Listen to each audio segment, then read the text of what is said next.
Easy for you to customize your podcast subscriptions? We have different feeds. One that includes only our full shows, one with just the Daily Digest, and our main feed that includes everything. You decide what you listen to. It's quick and easy to customize your feeds at feeds.freetalklive.com. That's feeds.freetalklive.com. And the window just opens. You're 6 minutes away from a live episode of Free Talk Live.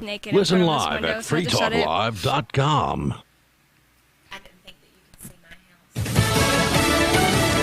He says the United States is back. I'm Lee Silasera, Fox News. That was the message from President Biden brought to the U.S. troops based in England in his first overseas trip since becoming commander-in-chief. Before U.S. military personnel at Royal Air Force Mildenhall, President Biden expressed his appreciation to those serving far from home, saying they are what fosters world partnerships. You are the solid steel spine of America, around which alliances are built and strengthened year after year. The president says this trip to Europe hopes to complement that, even hinting at an important event to come. Say anything about me being naked in front of my bathroom window all the time, then I'll just tell them to get a hedge. The president will meet with Prime Minister Boris Johnson tomorrow and attend the G7 Friday. Gernal Scott, Fox News. And the president also said the U.S. was not seeking conflict with Russia, but will respond in a robust and meaningful way if the Russian government engaged in what he called harmful activities. The sponsor of the Keystone Pipeline says it's pulling the plug on the project after Canadian officials failed to persuade President Biden to reverse his cancellation of its permit. The all-clear given at Joint Base Lackland, San Antonio, a large Air Force base in Texas. The base locked down for about an hour this afternoon after a report of shots fired near one of its gated entries. But Lieutenant Colonel Brian Lovelace says it's not clear if any shots were fired. We're trying to investigate a couple of leads right now to confirm gunshots actually did take place on the installation. San Antonio police are assisting the investigation. The United States will reportedly buy 500 million more doses of the Pfizer COVID-19 vaccine to share with lower-income countries and the African Union through the next year. On Wall Street, all three major indexes ended the day lower. The Dow minus 152. America is listening to Fox News. You're still running your business on QuickBooks? More like quicksand. The bigger your company grows, the faster you sync with outdated software. NetSuite by Oracle is the scalable solution to run all key back-office operations, no matter how big your company grows. 93% of surveyed organizations increased visibility and control since making the switch from QuickBooks to NetSuite. Right now, NetSuite is offering a one-of-a-kind financing program. Head to netsuite.com/Fox. That's special financing at netsuite.com/Fox, netsuite.com/Fox.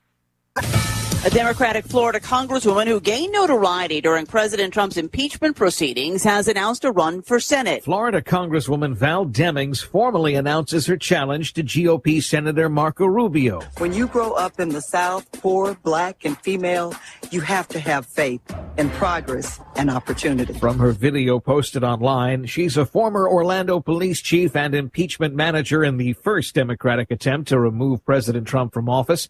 Two-term incumbent Marco Rubio posts a reply. Look, I've always known that my opponent for the Senate was going to be a far-left liberal Democrat. Today we just found out which one of them Chuck Schumer's picked. Former President Trump is already glowingly endorsing Rubio. In Broward County, Florida, Eben Brown, Fox News. The Biden administration has dropped a Trump-era executive order attempting to ban TikTok and other China-based apps, calling for its own review. A college in Tennessee will allow unvaccinated students to attend in-person next academic year, but it will cost more. Rhodes College in Memphis says unvaccinated students will have to pay $1,500 a semester or $3,000 a year for a health and safety fee. It's to cover the cost of mandatory testing for COVID-19. The school says it's simply shifting strategy from weekly and biweekly testing to vaccinations. Vice President for Student Life, Megan Hart-Wayan, tells the Daily Memphian newspaper that unvaccinated students will still need to be tested regularly. She says the response to the policy has been... Do you know the difference between erudite and pedantic? If you do, you're probably pedantic. But seriously, a surprising number of erudite people mispronounce erudite, which has 3 syllables, not 4. Say erudite, not erudite. Because you are judged by how you speak, you want to avoid common misstatements, especially if you're a job seeker. For instance, do you know the difference between imply and infer? Only a speaker can imply, only a listener can infer. And when you say you'll be out of pocket, do you mean out of touch? Out of pocket means you're on your own dime, not yet reimbursed. And if anyone ever asks, why do you always answer a question with a question? You should reply, do I do that? Just kidding. From survivalspeech.com, I'm Holland Cook. According to a study released Thursday by the Princeton University Department of Biology, this local 2-year-old woodland chipmunk has crafted a far more secure and dependable plan for the future than 8 out of 10 Americans. Reporters spoke to citizens to get their view on the study. Clearly, this chipmunk is pretty impressive. I mean, he wakes up every morning and says, I need to collect acorns and berries for the winter. He sets goals for himself and he gets it done. If he has to make a burrow in a tree stump, that's exactly what he does. He doesn't pause and have a snack and lay around for a few hours. Out of nearly 40 separate interviews with Americans, 33 told reporters they were very impressed by the chipmunk's continued display of foresight, personal responsibility, and pragmatic decision-making when considering his own future. He's preparing for winter, he's building a home, and he's trying to get enough nutrients to make it throughout the rest of the day. All this while being worried about maybe getting eaten by a wolf or an owl or something. Earlier this week, the electricity went off in my home because I forgot to pay my bill. It's the second time this year. This is the Onion News Network.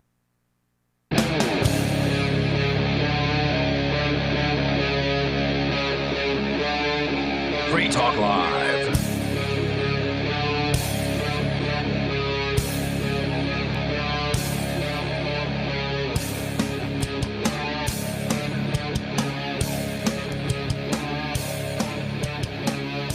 It is Free Talk Live, or She Talk Live, rather, because it's Wednesday night, and other than last week, we've been doing pretty good about keeping up the tradition of She Talk Live. Last week, there were some tech issues to work out with Mark and stuff like that, and then we ended up having the weird internet issue that came out of nowhere, but anyway, with you tonight, it's Aria. Angie. And Bonnie. And welcome back. Welcome, Angie, for the first time to the Enthusiast Music Studio. I love it. Thank you. I'm happy with it. It's been a lot of work, but it's been enjoyable work, so it's hard to be upset about that. And something that you're good at.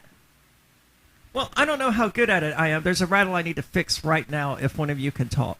Yeah. Well, I think that it looks really nice in here, too, and I like looking at the inside of the computer changing colors. Thank you. That is a minor touch. There's an echo in my headphone, and I don't know if it's just me. No, I hear it. No, it's not just you. Is it just when you talk, though? I kind of think it's just when you talk, unless I'm wrong. It is just when I talk. It doesn't seem to be a feedback. I probably have something set up incorrectly in vMix, and that's probably what's doing it. Yeah, because I don't hear it when Bonnie's talking. Well, tonight we're going to be filled with the spirit of Omdusius.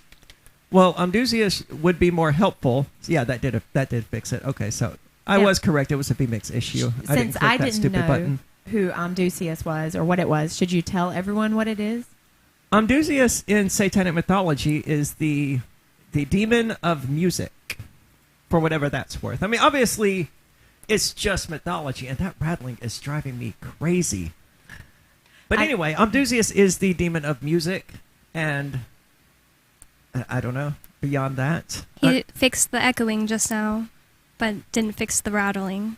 No, the rattling is a different issue, and that's new. It wasn't happening yesterday, but I'll fix it at the break. And I don't know, I still feel like there's a bit of an echo. I don't know. Things are driving me crazy, but I'm just going to ignore it for the time being. Yeah.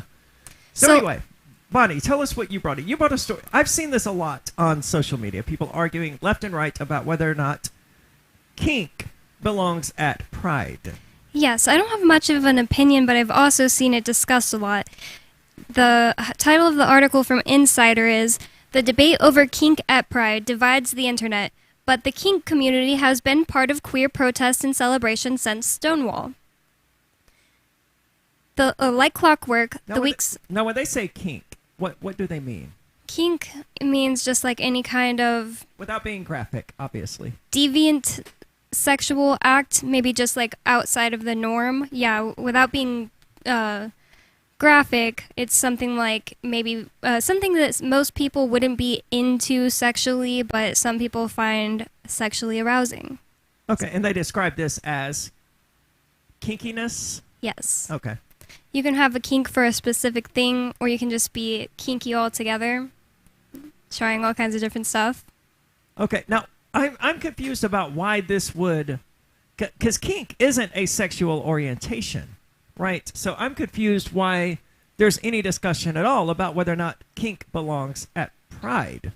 Well, just from going to some Pride parades, I would have to say that there's a lot of people having overtly sexualized outfits, and maybe things like wearing bondage outfits and stuff like that, and lots of phallic shaped things. Am I allowed to say that on the radio? Sure. Like people I mean, that was a pretty innocuous description. Yeah, people could sell phallic shaped lollipops or something like that. And I've noticed that the LGBT pride thing as a whole, these pride parades and all of that, they are extremely sexualized. And I don't know if that's really helping or hurting, but I don't want to parade around like that, and I don't understand why they do. Well, just to get this out there before, because it's probably going to be a longer discussion, I'm a straight, cis, female, white, if that has anything to do with pride. And I've been to multiple pride parades just because they're the most fun time you can have at a bar, any time of the year. And I've never noticed anybody that I was hanging out with have any problems with it. I've taken lots of phallic shaped shots and things like that with my friends, and nobody has ever seemed to have a problem with it. But what I see on the internet of people's issue they have with it is that you're turning something that should be about love into something that is about sex. And I can see it both ways. I don't know that there necessarily has to be a distinction between the two things, but I would say it's definitely exclusionary of them to act like that sex without love is somehow inferior to sex with love. Right. Or just love in general. I understand that, the whole LGBTQ thing is about who you're attracted to and who you're sexually interested in and all of that, but by that definition, so would kink be, right? Yeah, and some people just are not out there. This was also a conversation that Melanie, Mark, and Lee had, I think, on Sunday. I listened to part of that, and I was shocked that it happened on a night when I wasn't here, because I'm one of those people that has absolutely no interest in being in a relationship. Yep, I know lots of people like that, and I don't see why that means that you couldn't celebrate Pride. And I'm not saying that is a kink, but I'm just saying there are some people who are out there celebrating Pride, but not celebrating it because of love. Sorry, Angie. I have to revisit this. You said that you are not interested in a relationship. It's not something that you look for or that you long for, like companionship? Correct. Why do you think that is? What makes you not want someone with you? I'm too busy for that crap, Okay, but if you found someone that was an equal or better that could help you with things that you're busy with, or that you had something in common, do you think it would be nice to have someone there with you to hang out with or to be intimate with? Sure. It's not that I'm opposed to having a relationship. It just isn't something that I'm seeking. And the initial phases of a relationship, one way or the other, are an enormous time sink. They can be, yeah. And I mean, you've got to get to that point where you're comfortable enough with them where they can just, hang out while you work or whatever, or help you with your work or any of that. I'm a busy person. To me, it's just, I don't have the time to invest in a relationship. Okay, but if it came along and it was the right person or something of that nature, then you wouldn't be opposed to it. Sure. Okay. I thought you were saying nope, don't want to be in a relationship. It's not my thing. I don't want to put in the work that a relationship typically requires. But it's not that I don't necessarily want to be in one. I just don't want to put in the work. Okay, that makes a lot more sense. I mean, it could be that someone could come along and be like, hey, yeah, I don't want to put in the work either. And we connect enough that the work isn't necessary. That would be great. Doesn't seem very likely, though. But it's possible. Anything is possible. Well, so how did all of this start? Is there anything about the article about how this originated? Because I don't remember it being an issue last year or the year before or at any other time. Well, let's get into the article. It starts off like clockwork. The weeks ahead of this year's Pride Month saw another online debate over whether kink, in this sense meaning people wearing leather harnesses, puppy hoods, leashes, and fetish items, has a place at events meant to celebrate LGBTQ people and identity. The discourse itself revolves around whether kink apparel and paraphernalia render the space unsafe for minors, or non-consequentially involve observers. Well, I could understand why a conservative parent would have trepidation about exposing their kids to LGBT pride when you have a dude in a puppy mask being led around by a leash. But at the same time, it's like there's nothing overtly sexual about that. I mean, it's not like they're having sex as they walk down the street. It's just a weird thing that you have to explain to your kid. And I don't know that that's going to really cause any problems for the child long term. I don't think that it will, but they're going to have their eyes are going to be open, and they're going to wonder, hey, my parents I've never seen this before. What's wrong with these people? Or they're going to have, if it's my kids, for instance, they're going to have like a ton of questions. They're going to be like, wow, Mom, what is that? Can I get one? What about those shoes? And I'd be like, oh, goodness. Well, there's nothing wrong with questions. No, not at all. But in a conservative parent, if their kid asks them questions, of course, they're going to be uncomfortable themselves. Sure, because they don't want to face the questions. Exactly, because sex is an uncomfortable topic for most parents. But it's a real issue that kids, need to discuss with their parents. Yeah, they learn what they learn from YouTube and school, which is not good. What are your thoughts? Does kink belong at Pride? 603-283-6160. That's 603-283-6160. And this is Free Talk Live. The Terran Federation and the Terran League have been killing each other for decades. Sheltered, wealthy, and light years from the threat, the members of the 500 have no interest in changing that. When Rear Admiral Terrence Murphy is given governorship of a backwater system, a risk-free path to wealth and power is his for the taking. But Murphy is a man of honor, duty, and responsibility. He intends to stop the killing, whatever the cost. Governor, by David Weber and Richard Fox, from BaneBooks.com. Are you tired of governments around the world killing innocent people? Stop using their money. There is an alternative. Bitcoin is a stateless, free market, non-political currency. Bitcoin is money that cannot be inflated or controlled by any state. By continuing to use their money, you're perpetuating the killing. Stop doing it. You have an incredible alternative available to you now. Learn it, use it, spread it. Get started with Bitcoin at Bitcoin.com. It's Bitcoin.com.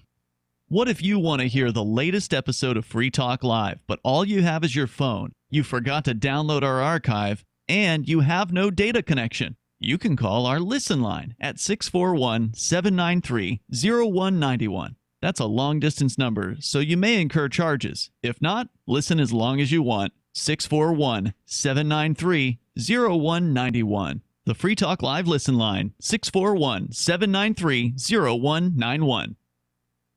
Do you feel like your nation, state, or community no longer holds your values? Have you dreamt of a place where people agree that liberty is important and are free to pursue their projects so long as they respect the property of others? There are many people just like you that are discovering freeprivatecities.com. Their social media links are at the upper right of the page at freeprivatecities.com. All skill levels will be needed when the first of the Free Private Cities opens. It's sooner than you think.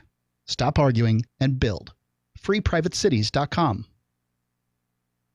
Free Talk Live. The snow in Georgia isn't real because if you take it and you wad it into a snowball and you hold a lighter to it, it doesn't burn. What?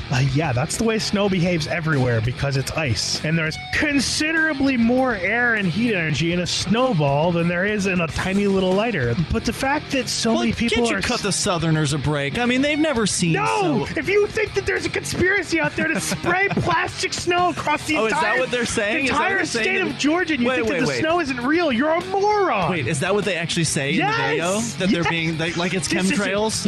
Yes. There's hundreds of videos of people going, "This isn't snow. It's not real. It's fake." My friends and fellow patriots, a conspiracy. They're spraying chemtrail snow all over the state of Georgia. Free Talk Live, 7 nights a week from 7 to 10 Eastern, live on the Liberty Radio Network at LRN.FM. Tired of cancel culture? Sick of mega tech corporations holding an axe over your head? Join the LRN.FM Matrix chat server. It's self-hosted, so no one else can tell us what to do or say. Don't like the existing channels? You can make your own. You can even connect into some of our channels from other Matrix servers. It's federated. For the full LRN.FM Matrix experience, though, you should join our server via the step-by-step instructions at chat.lrn.fm. Chat.lrn.fm.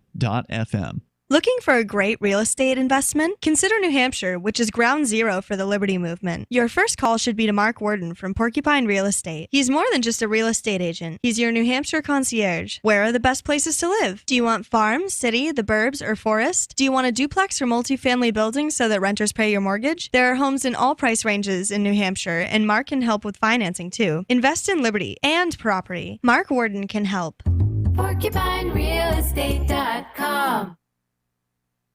Our Matrix server is about as free as internet chat can be. Join the existing rooms or create your own at chat.freetalklive.com.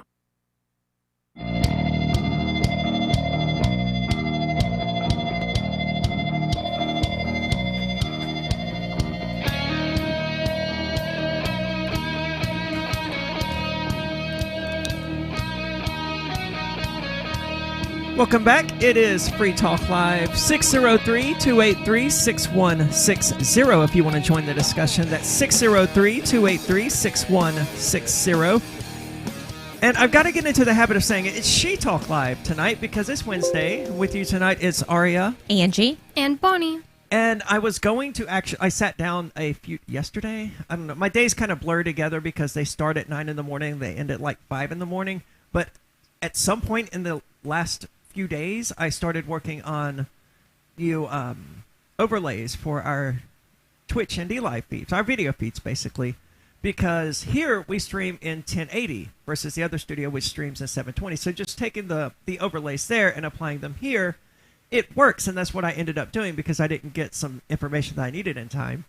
But ideally, we would have, 1080 She Talk Live overlays there, but I ended up doing that first. And so, had to jerry-rig some things together. But I'm going to make a She Talk Live overlay eventually. Oh, I'm certain of it. Getting at. Yay.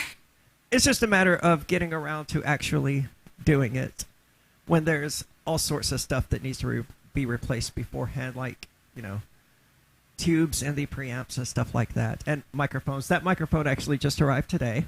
Yeah, I thought you were missing a microphone recently. I wasn't missing a microphone, but the piece of equipment that this microphone was initially attached to wasn't up to the task, so I was missing the thing that made the microphone sound half decent. Gotcha.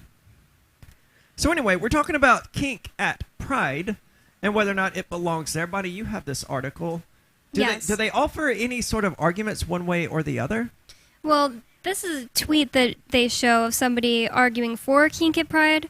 It's from Southern Homo. He says, "No kink at Pride, they say, but I couldn't help but wonder, how much of ourselves are we willing to dilute to gain acceptance in a society that already privileges the banality of heteronormativity?"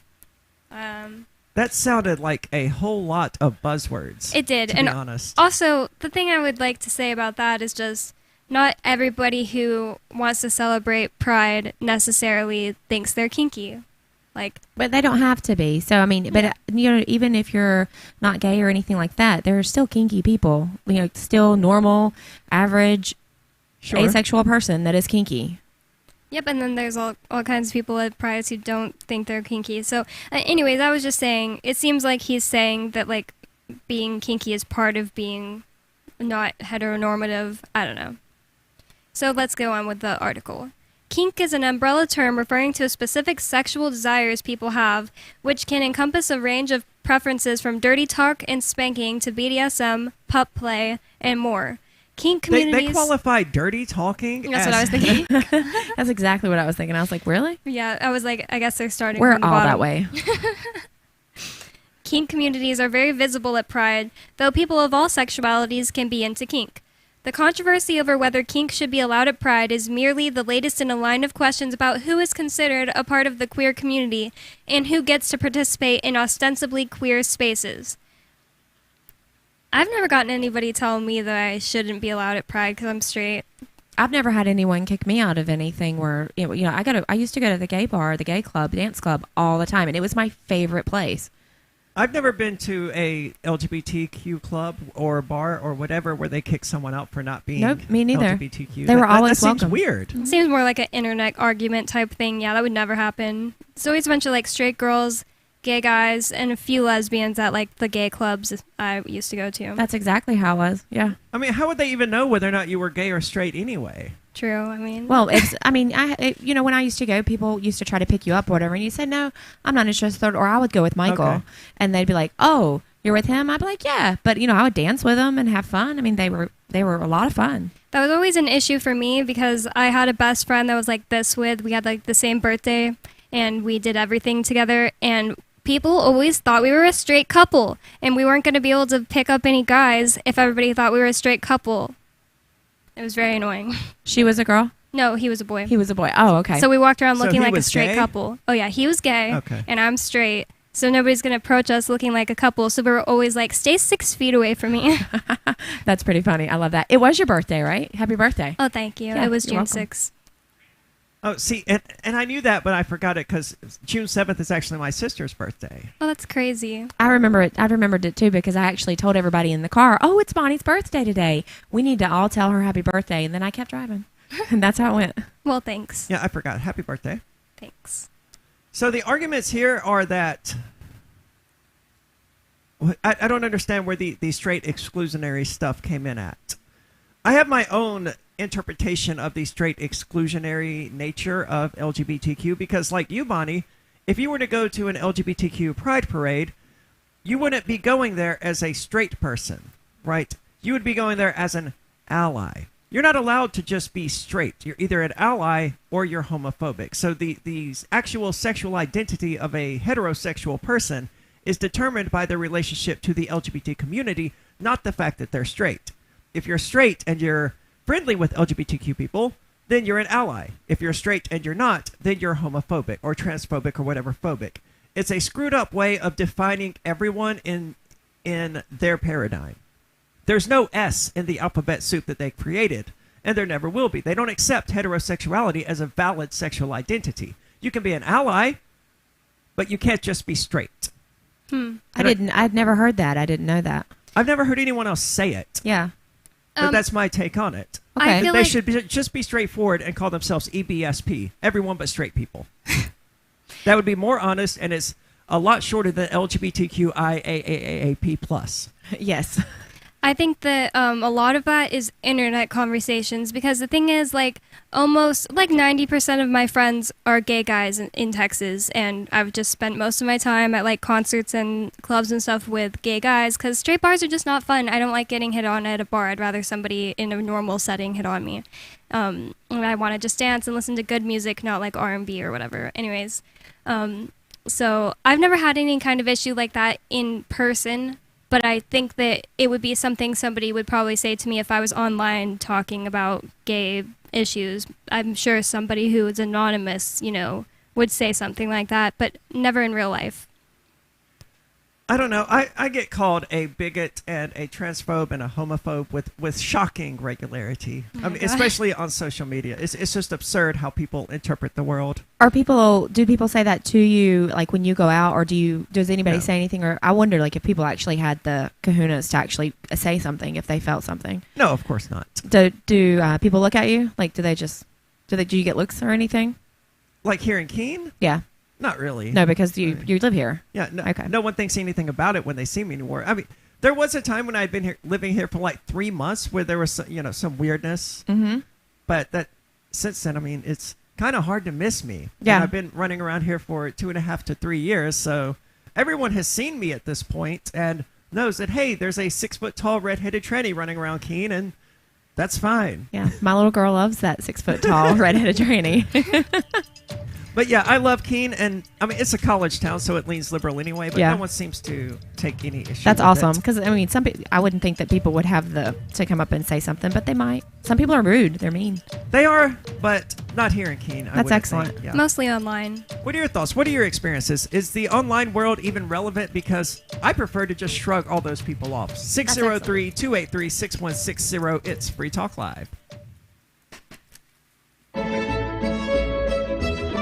Carl Watner, longtime proponent of a voluntary society, died last December. You may have seen his articles published on his website, voluntarist.com, in his newsletter, The Voluntarist, the Mises Institute, or elsewhere over the last 40 years. His newest book, I Must Speak Out, Volume 2, The Best of the Voluntarist, is now available via Liberty Under Attack Publications. This 430-page second volume spans the years of 2000 through 2020 and includes articles by Carl Watner, Hans Hermann Hoppe, Carl Hess, Benjamin Tucker, George H. Smith, Lysander Spooner, Pete Eyre, Joyce Brand, and many others. I Must Speak Out is for the newly initiated, the veteran voluntarist, or anywhere in between. Buy the book now at libertyunderattack.com/voluntarist. For more great content on building a voluntary society and for Carl's extensive archives, check out voluntarist.com. Hi, I'm Derek J. To me, an activist's calling is to actively work to advance a cause. The cause for which I work is personal freedom. I believe my life is best when I engage in voluntary interactions and self-government. I reject the idea that anyone else has a higher claim to my life or my body than I do. I see people who call themselves the government as a threat to my personal freedom. I realize you may feel differently, but my relationship with the people who call themselves the government is completely involuntary. If Starbucks used some of its money to drop bombs, I wouldn't shop there. So why would I support the American empire? The empire does not require my consent. Derek J's Victimless Crime Spree.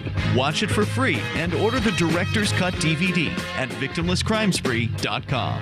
That's victimlesscrimespree.com. Are you tired of governments murdering people around the world? Stop using their money. There is an alternative. Bitcoin is a stateless, free market, non-political currency. Bitcoin cannot be inflated or controlled by any government. By using their money, you are helping the state. Stop doing it! You have an incredible alternative available now. Learn it, use it, spread it. Get started with Bitcoin at bitcoin.com. That's bitcoin.com.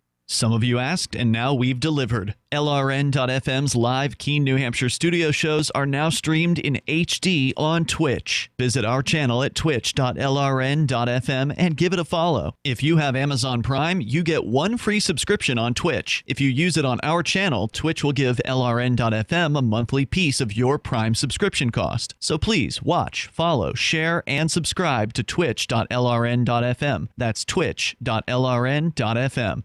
On Free Talk Live, we're bringing people to the ideas of liberty every day. From wrestling superstars like Glenn Jacobs. You guys really are having an impact, I believe. Like I said, a lot of where I am now is due to listening to Free Talk Live. You changed my mind on some very important issues years ago. To random people tuning in on the radio. I was kind of stuck in the left-right paradigm. I heard your show by chance on a Saturday night. From there, I went on, joined the Free State Project, and become an amplifier. So, I mean, that's really the reason why I amp is because I know that if it wasn't for you guys being on as many stations as you are, I never would have found the ideas of liberty. Your amp will directly change more lives by getting Free Talk Live in front of people looking for talk radio online and on the air. When you amp Free Talk Live, you get perks like access to the AMP-only Facebook group and AMP podcast. Visit amp.freetalklive.com. You can stick it to the man and big tech. Join our FTL social mastodon at social.freetalklive.com.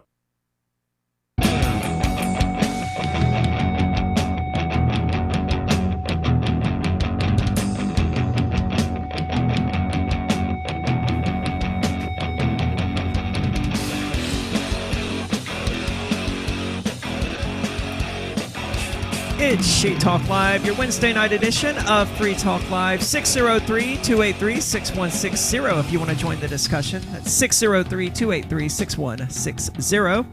With you in the studio tonight, it's Aria. I'm never going to be able to do this. I have to say your name in a certain order to not screw it up, and I don't remember what that is now. Is it Aria, Angie, and Bonnie? Yes, Aria, that's how we're doing Bonnie, and Angie. I'm going to screw it up. There's three of us. We're all females, so, you know. I want to tell you, though, Fork Fest is coming up. We were just talking a bit about it during the break. It's June the 28th through July the 4th at Rogers Campground in the beautiful White Mountains of New Hampshire. I can't wait. What is it, June the 28th? That's 19 days away. Yes, I am so looking forward to it. 12 days until the start of the Porcupine Freedom Festival, and I'll be there for that as well. Me too. But it's Fork Fest that I'm looking forward to most because it's decentralized. No one is in charge. You don't have to buy a ticket. All you have to do is rent your camping site, RV site, or motel room with Rogers Campground. Again, June the 28th through July the 4th. There's no better place to be for Independence Day. And they have a beautiful fireworks display. It's amazing. They do. I think it's taking place on July the 3rd this year because July the 4th, I think, is a Sunday. I wondered about that, if they were going to do it still the Saturday night. I don't recall exactly, but I think they decided to do it on the 3rd. Well, I think that's a great idea. Either way, it's going to be beautiful, and you should be up here for the entire Fork Fest anyway, because I'm certainly going to be, and you're certainly going to be as well. It's going to be great.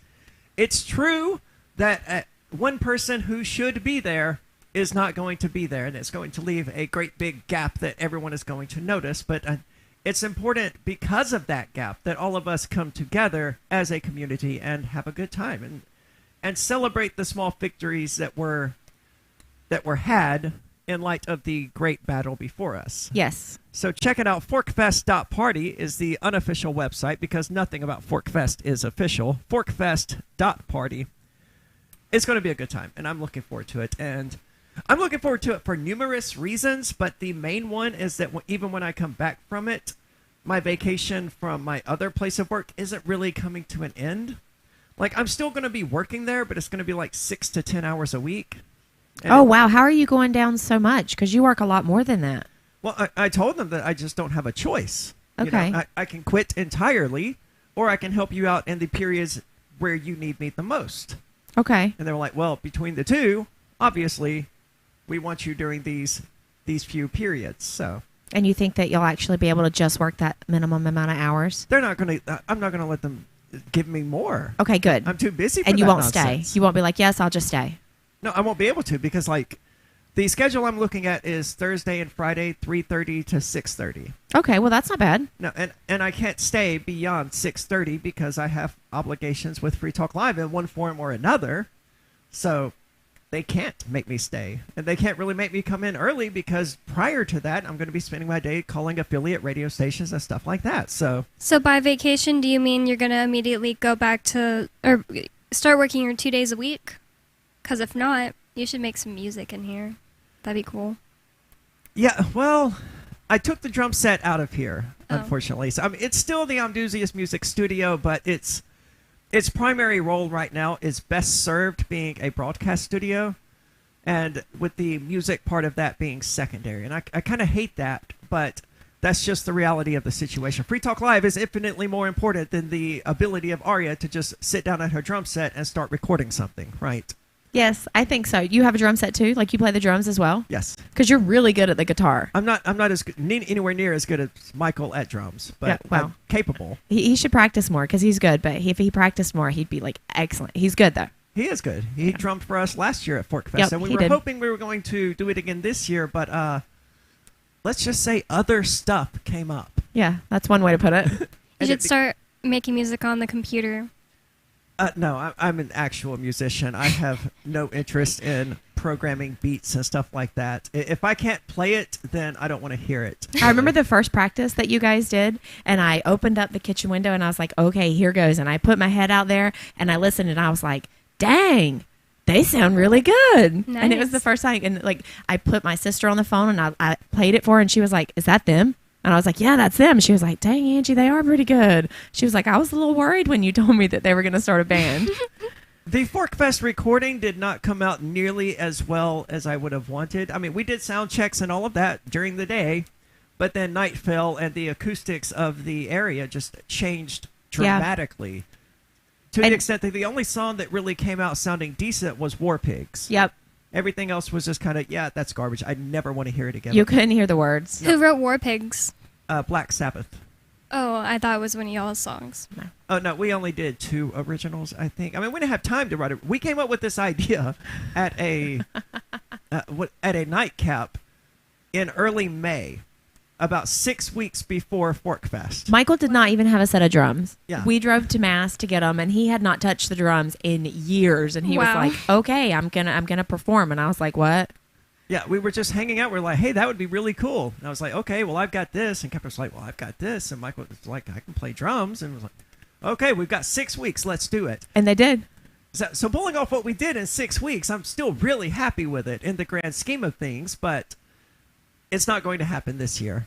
So I don't think Fork Fest is going to have live rock music this year, but who knows? Maybe someone else is planning something. I don't know. I know this 6-foot transgender woman that might come and play her guitar if she brings it. I haven't given it any thought. I mean, if my amplifier is there, then sure. And if someone else has, an amplifier and a microphone or a drum set or whatever, then sure. Then you might play. Just a little impromptu jam session with no expectations. I'd certainly be down for that. Down next to the fire. Yeah. So do you play like acoustic guitar and electric guitar? I'm technically capable of playing acoustic guitar, but I don't have any because I don't like them. Yeah. I mean, I'm a rock musician. If I want to play acoustic, I'm just going to switch to a clean channel. And I mean, that's not really acoustic. It doesn't sound the same, but it's close enough for what I want it to do. But as far as sitting around at a campfire playing acoustic or something like that, that's not my thing. That's pretty campy. Yeah, and I don't think anyone actually enjoys it. When I was growing up, people were always like, "Hey, you should bring out your guitar. We're going to this campsite or whatever." And I'm like, "Yeah, but do you know how awkward that really is when you're sitting there playing the guitar and everyone else is trying to have a conversation? It doesn't work out in real life how it does in the movies. No, never.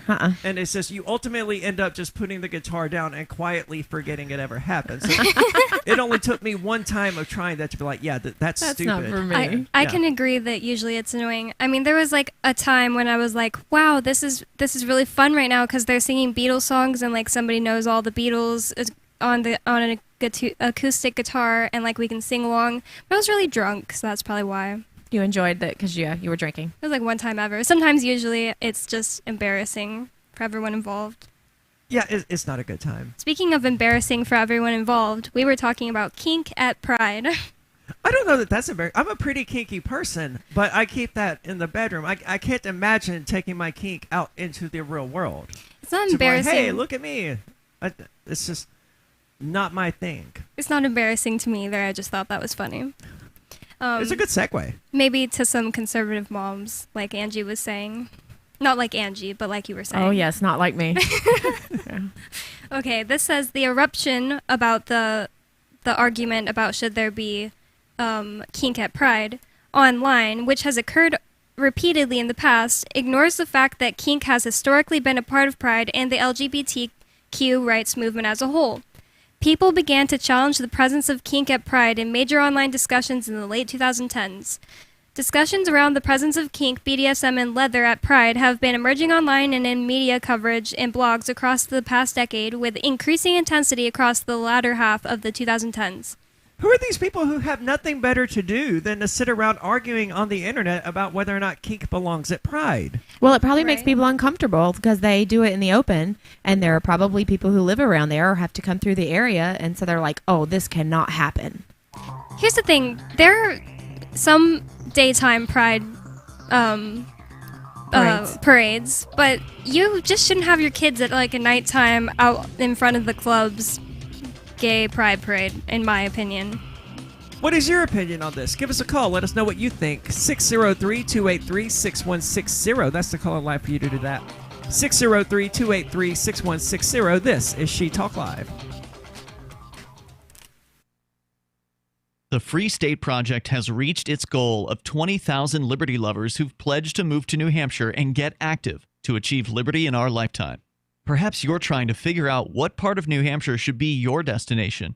If so, consider Keene. You'll find more than 150 reasons to move to Keene at move.freekeene.com. Keene is famous for its historic, publicity-generating activism, as well as being the liberty media capital of the world. It's home to freekeene.com, New Hampshire's destination for liberty activism, news, and opinion. For years, we've been compiling over 150 reasons to move to Keene at move.freekeene.com, where you'll learn about some of what's happening here and what makes Keene a great place to live. If you love liberty, you'll probably enjoy anywhere you end up in the Shire. But do your due diligence first. Please visit move.freekeen.com for the full list of over 150 reasons to move to Keene. That's move.freekeen.com. So you've signed the Shire Society Declaration and are planning your move to New Hampshire to be around more liberty-oriented people. Next, sign up for the Shire Society Forum at forum.shiresociety.com. There are a bunch of people there who are already in the Shire, and they want to meet you. If you're already in the Shire physically, you should also come by the forums. Remember, not everyone uses Facebook. New people are signing up for the Shire Society Forum every month, so drop in and say hello at forum.shiresociety.com.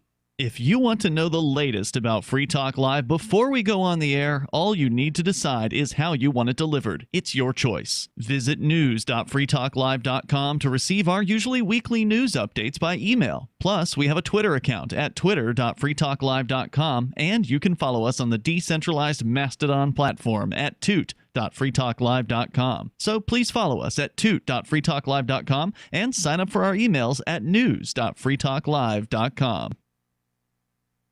This is Michael Dean from the Freedom Fiends. I've run websites since 1996 and have used over a dozen web hosts in that time. AgristHosting.com is the only one that hasn't broken my heart. Agrist Hosting's uptime and service is stellar, and their DDoS mitigation is the best I've seen. That's important because if you tell the truth in this world, you'll ruffle feathers. And some people will try dirty tricks to silence your voice. No matter what the haters hit us with, Agrist Hosting keeps our websites online. If you have a mission-critical commercial presence or a world-changing activism site, you cannot tolerate any skullduggery. So go with agristhosting.com. Have a WordPress or blog site, but you're not satisfied with performance or uptime? Or just want raw hosting? Want to pay with Bitcoin? Agrist Hosting specializes in high-performance hosting with personalized service. Go to agristhosting.com and click on the button that says Get Hosted. That's agristhosting.com. The LRN.FM's social media channels have been revamped. We've eliminated Facebook and focused on other platforms like Twitter and Mastodon, the decentralized alternative to Twitter. On our accounts, you'll find posts from multiple LRN.FM show hosts together in one place. Follow us on Twitter at twitter.lrn.fm, or better yet, move to the decentralized Mastodon social media platform at toot.lrn.fm, toot.lrn.fm. I think you'll like it. The new 4th edition of Healing Our World, The Compassion of Libertarianism, will take your understanding of liberty to a deeper level and has over 1,300 updated references, new cartoons, and a foreword by Dr. Ron Paul. With discounts for multiple book purchases, the 4th edition of Healing Our World is a great gift for the liberals, pragmatists, environmentalists, and Christians in your life who think libertarianism is cold-hearted. Get yours today at healing.freetalklive.com and use promo code FTL for a $5 discount. Don't miss a moment of Free Talk Live. Get our archives daily via our podcast at feeds.freetalklive.com.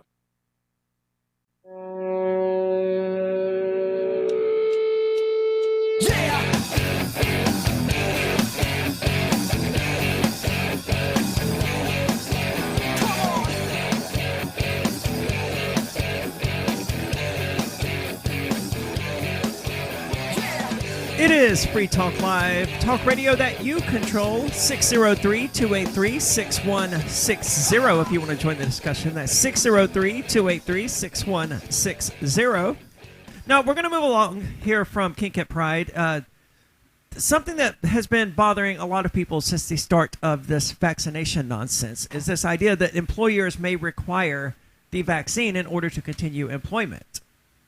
And obviously, here at Free Talk Live, that's nonsense. However, a lot of employers aren't Free Talk Live and are inclined to require their employees to be vaccinated.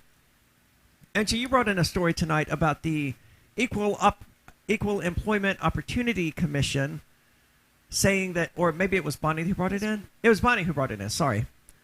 That says that it's okay for employers to require their employees to be vaccinated.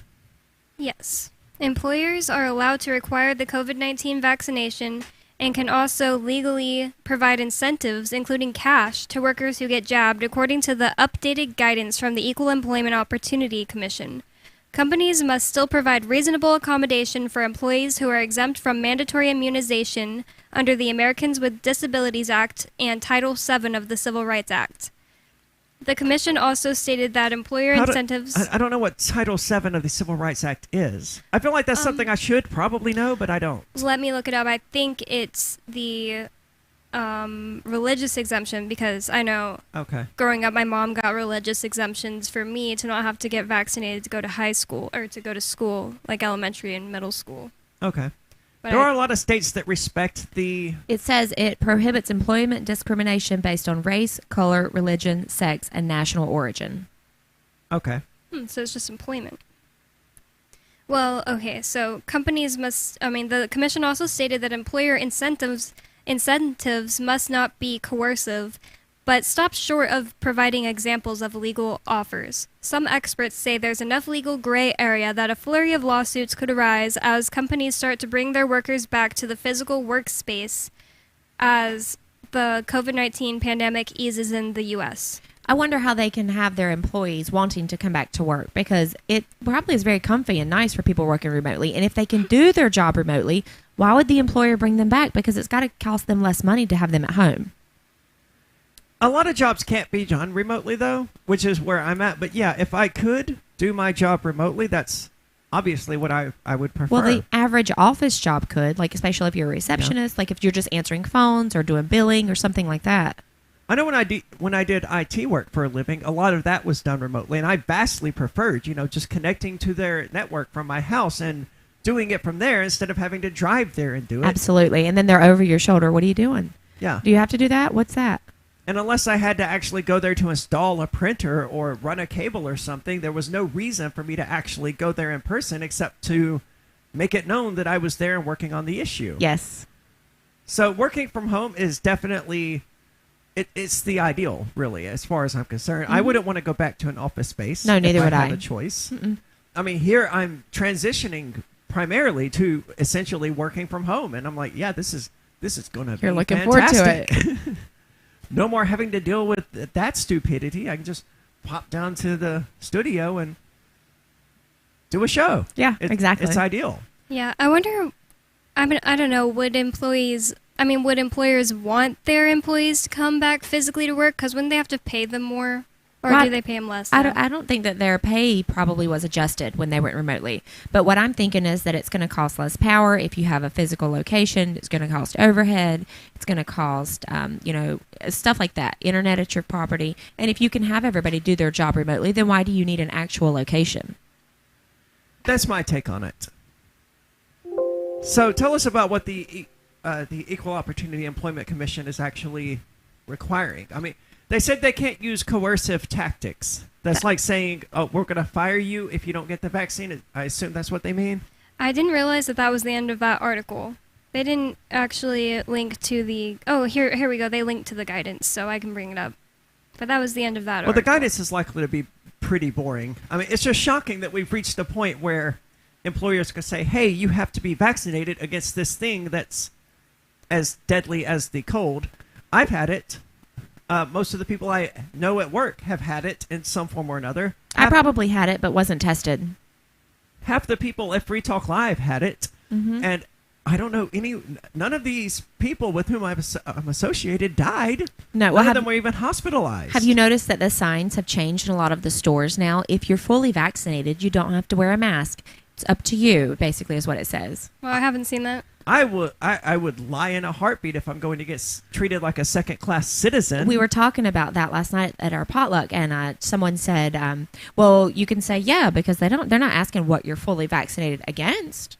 Oh, that's also a good point. point. I was like, oh, I didn't think about that, because somebody said, well, I don't want to lie to him. And he was like, have you ever had a vaccine? And he was like, yeah. Then you're fully vaccinated against whatever the vaccine was for. That's a really good argument, because I prefer not to be dishonest either, but I'm more pragmatic than that. And if the options are to lie or to be treated like a second-class citizen, I saw Avens O'Brien, who is presumably going to be at Fork Fest, talking about her experiences at a bar in Los Angeles where vaccinated people were allowed to walk around unmasked and they were able to just move around freely, but people who weren't vaccinated, they had to wear masks if they weren't at their table. They had to do this. They had to do all these other things. I mean, they were very clearly segregated. Did they require them to have their card to prove, or could they just say, yep, I was vaccinated? I don't know, but I've seen these cards, and people take pictures with them.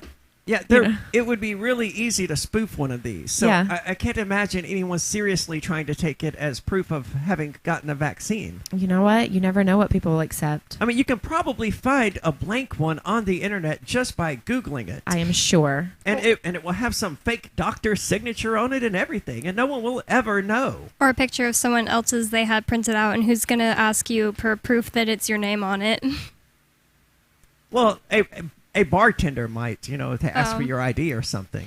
Yeah, I saw a picture last night of a really hot girl outside of a bar taking a picture next to a sign that said vaccines required, and she said she got not allowed into a bar for not being vaccinated, and I was just like, imagine not allowing her into your bar. You said this was last night? Yeah, on She saw a Twitter. picture. Oh, okay. Oh, yeah, sorry, I was on like, Twitter. where in Keene did this happen? No. Because I've been to every bar in Keene in the last several months. I've never had that issue. You know, I got No, I kicked don't out of know a where it place yesterday at Walpole Grocery. And I've never had a problem. I've been in there since everything started. Everybody's been super nice. And this lady was like, and I had my little bag full of like 6 sandwiches, and I was getting something. And she said, you can't be in here. I said, excuse me? And I said, I'm exempt. And she said, I don't care. You can't be in here. It's the manager's rule. And so I said, I'll just step outside. So I took all of my stuff outside and I held the door open. And I said, can you ring me up from here? And so she said, yes. And she came and got my basket. And I just stood there with the door letting people come in and out. And I was like, you have to put your mask on. She's not going to let you in. So. This was a store? Yeah, it was a Walpole Grocery next to Burdick's in Walpole.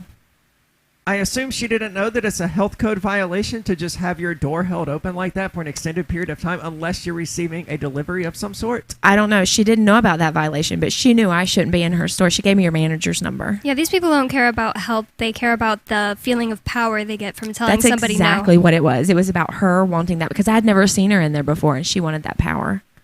I don't know about other people, but I am thrilled to death not to have to back the CSRs at my other job when they tell people they have to leave without a mask. Because I never confronted anyone about it, but, I will back up my staff if I have to. Which is good. Yeah, even if I don't want to, I will do it simply because, they're my coworkers and I'm the one in charge, and that's sort of my job. That's a good supervisor, yeah. But I am so happy not to have to do that anymore. I mean, these people come in, and I can see it with some people that they're anxious to say, oh, you have to have a mask to be in here, but they don't. Ever since the mask mandate has been let up in Keene, I've had one customer wear a mask. Really? And, yeah, okay, there was one that wore a mask and just didn't say anything about it, checked out and left. One person came in with a mask and said, do you guys need masks or something like that? Pointing to his mask, and I couldn't really hear him. And I was like, oh, I can put one on. Sorry, it's behind the counter, because I was like out stocking something. And he was like, no, if I don't need to wear it, I'm taking it off. And I was like, yeah, you can take it off. If you don't want to wear it, you don't have to. We don't require it anymore. So one of the things I really like about my attorney is that he doesn't require me to wear a mask. And I was a little confused about this the first time I went in there, because you have to have one through the common places of the building. But once I went in there, I was like, hey, can I take this off? And his receptionist or assistant or whatever was like, yeah, sure. I was like, good, because I hate wearing it. So she thought I was asking whether or not they were vaccinated. And she came back and was like, well, he says he's not vaccinated, so do you want to put your mask back on? No, I don't care if he's vaccinated or not. That's not the issue here.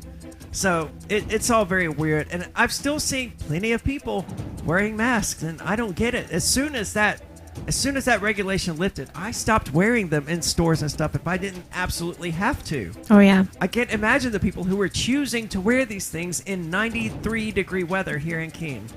What do you think? 603-283-6160. This is Free Talk Live. After a devastating war, the alien visitors were driven back, and their willing human collaborators were left behind to face the music. When Emma Jean Anderson's ex-lover brings her from prison, Nathan Foster and his 14-year-old nephew Ben are tasked with bringing the pair to justice. An easy enough job until they discover something is inside Emma Jean, and the fate of the planet hangs in the balance. The Family Business by Mike Coopery from BaneBooks.com. Are you tired of governments murdering people around the world? Stop using their money. There is an alternative. Bitcoin is a stateless, free market, non-political currency. Bitcoin cannot be inflated or controlled by any government. By using their money, you are helping the state. You have an incredible alternative available now. Learn it, use it, spread it. Get started with Bitcoin at Bitcoin.com. That's Bitcoin.com.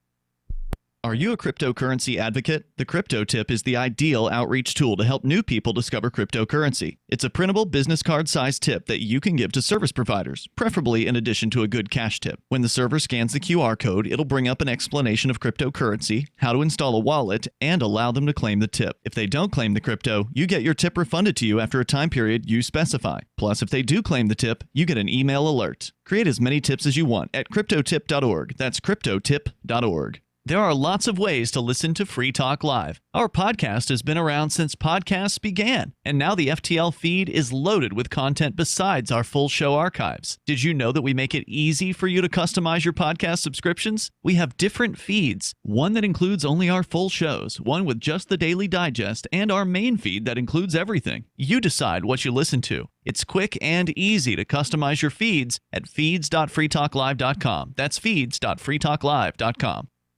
You're listening to the live edition of Free Talk Live. Hour number 2 is next after the news here on the Liberty Radio Network at LRN.FM. Robust actions against Russia. I'm Lisa Lacera, Fox News. That's what President Biden is promising as he prepares to meet with President Vladimir Putin. We've already demonstrated that. I'm going to communicate that there are consequences for violating the sovereignty of democracies in the United States, in Europe, and elsewhere. But the president also told U.S. troops based in England the U.S. is not seeking conflict with Russia, saying he wants a stable and predictable relationship. The president has just begun an 8-day trip to Europe where he's to attend a G7 meeting and is expected to meet with Putin one-on-one. This as the State Department has condemned a Russian court's decision to designate 3 organizations linked to jailed opposition leader Alexei Navalny as extremist. President Biden and British Prime Minister Boris Johnson are expected to announce a plan to restart air travel between the countries as soon as possible. The announcement expected to come tomorrow. After talks broke down yesterday, a bipartisan group of lawmakers are still trying for a deal on infrastructure. 5 Republicans and 5 Democrats are picking up where the last round of infrastructure negotiations fell short. I can't tell you we're going to succeed. I can't tell you we're going to fail. I know what we need to do next. And then after that, and then after that. And if those go well, then it's going to work out. Louisiana Republican Bill Cassidy is among the senators trying to salvage an agreement after direct talks between President Biden and a group of Senate Republicans collapsed earlier this week. The two sides could not bridge gaps over the size and scope of infrastructure needs or mechanisms to pay for new spending. On Capitol Hill, Jared Halpern, Fox News. An investigation by the Interior Department's Inspector General has found the decision to forcibly remove protesters from an area in front of the White House last summer was done so a contractor could install new fencing and not so then President Trump could walk to St. John's Church for a photo op. America is listening to Fox News. You're still running your business on QuickBooks? More like quicksand. The bigger your company grows, the faster you sync with outdated software. NetSuite by Oracle is the scalable solution to run all key back-office operations, no matter how big your company grows. 93% of surveyed organizations increased visibility and control since making the switch from QuickBooks to NetSuite. Right now, NetSuite is offering a one-of-a-kind financing program. Head to netsuite.com/Fox. That's special financing at netsuite.com/Fox, netsuite.com/Fox. President Biden is applauding the Senate passage of a bill designed to counter China's technological advancements. The $250 billion Innovation and Competition Act provides funding for investments in science and technology, including computer chips, robotics, and artificial intelligence. More than $50 billion would be used to conduct semiconductor research and design. White House Press Secretary Jen Psaki called the legislation the down payment on the president's proposed investment in R&D to make us more competitive. The bill now heads to the House, where a similar piece of legislation is under consideration. At the White House, Rachel Sutherland, Fox News. The White House has dropped Trump-era executive orders that attempted to ban apps TikTok and WeChat, both based in China, and says it will conduct its own review aimed at identifying national security risks with apps tied to China. A new executive order directs the Commerce Department to conduct what officials call evidence-based analysis of the apps. They're particularly concerned about apps that collect user data or have connections to the Chinese military or intelligence activities.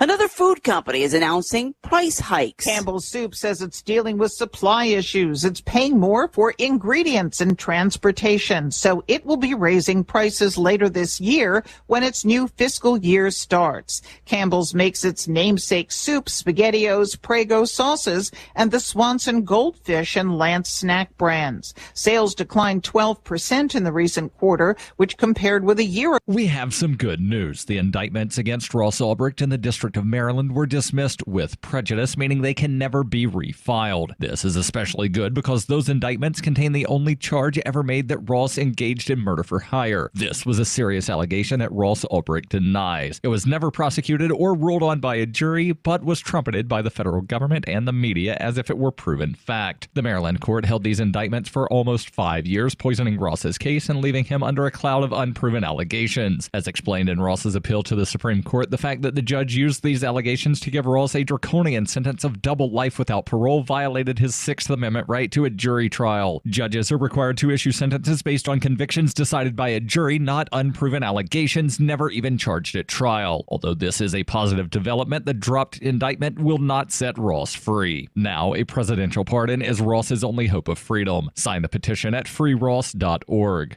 freeross.org.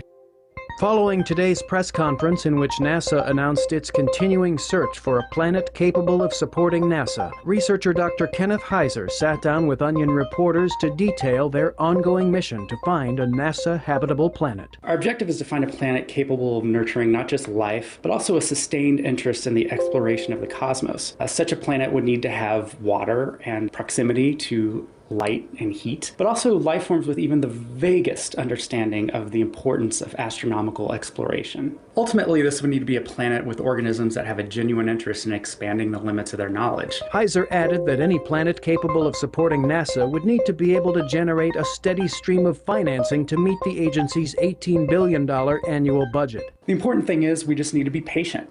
There's a limitless number of planets in the universe, and eventually we'll find one with the resources to support our work.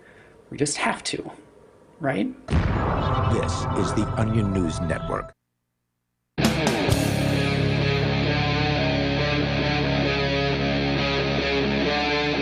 Free Talk Live.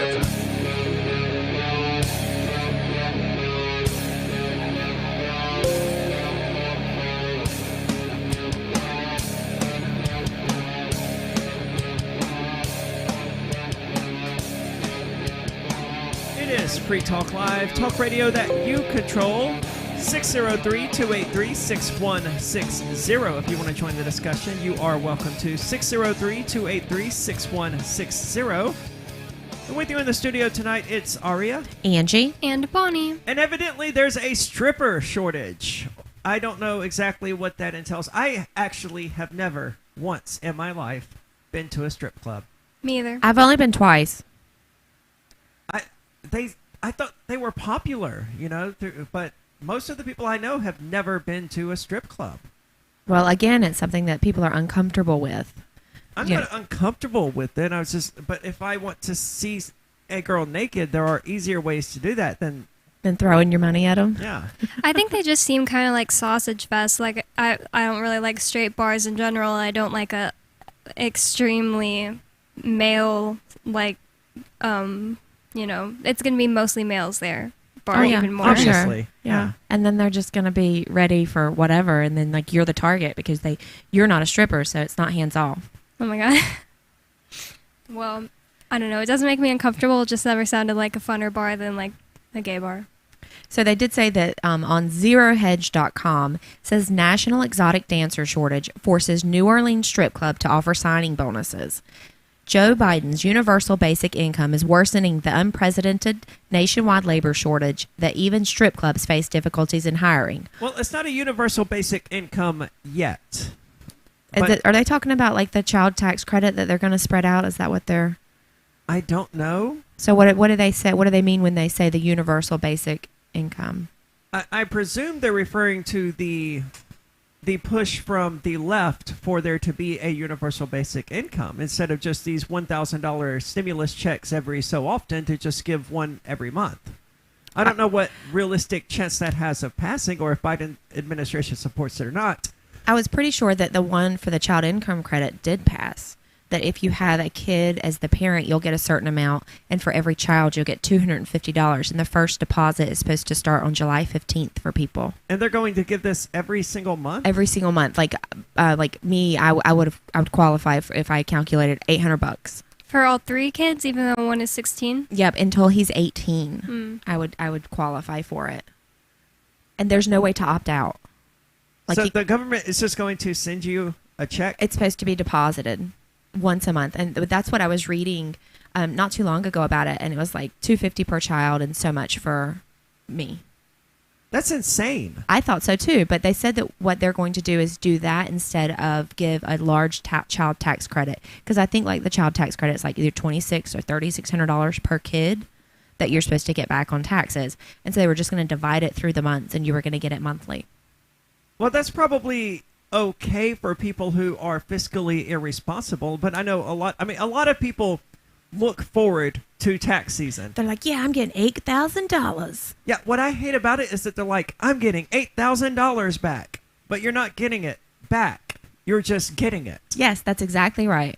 And I can't stand that about the entire thing. They're like, oh boy, I'm so happy. It's tax time. And I'm like, man, you suck. What do you mean you're not getting it back? Because they never paid that much in. They didn't pay anywhere near that amount of money. And most of these people who pay maybe $500-$600 a year in income taxes. And since they have children, they get that tax credit, that child tax credit for each child. And it's because small business owners are subsidizing that because they can't utilize these massive loopholes that people like Microsoft is able to utilize because they don't have the attorneys for it.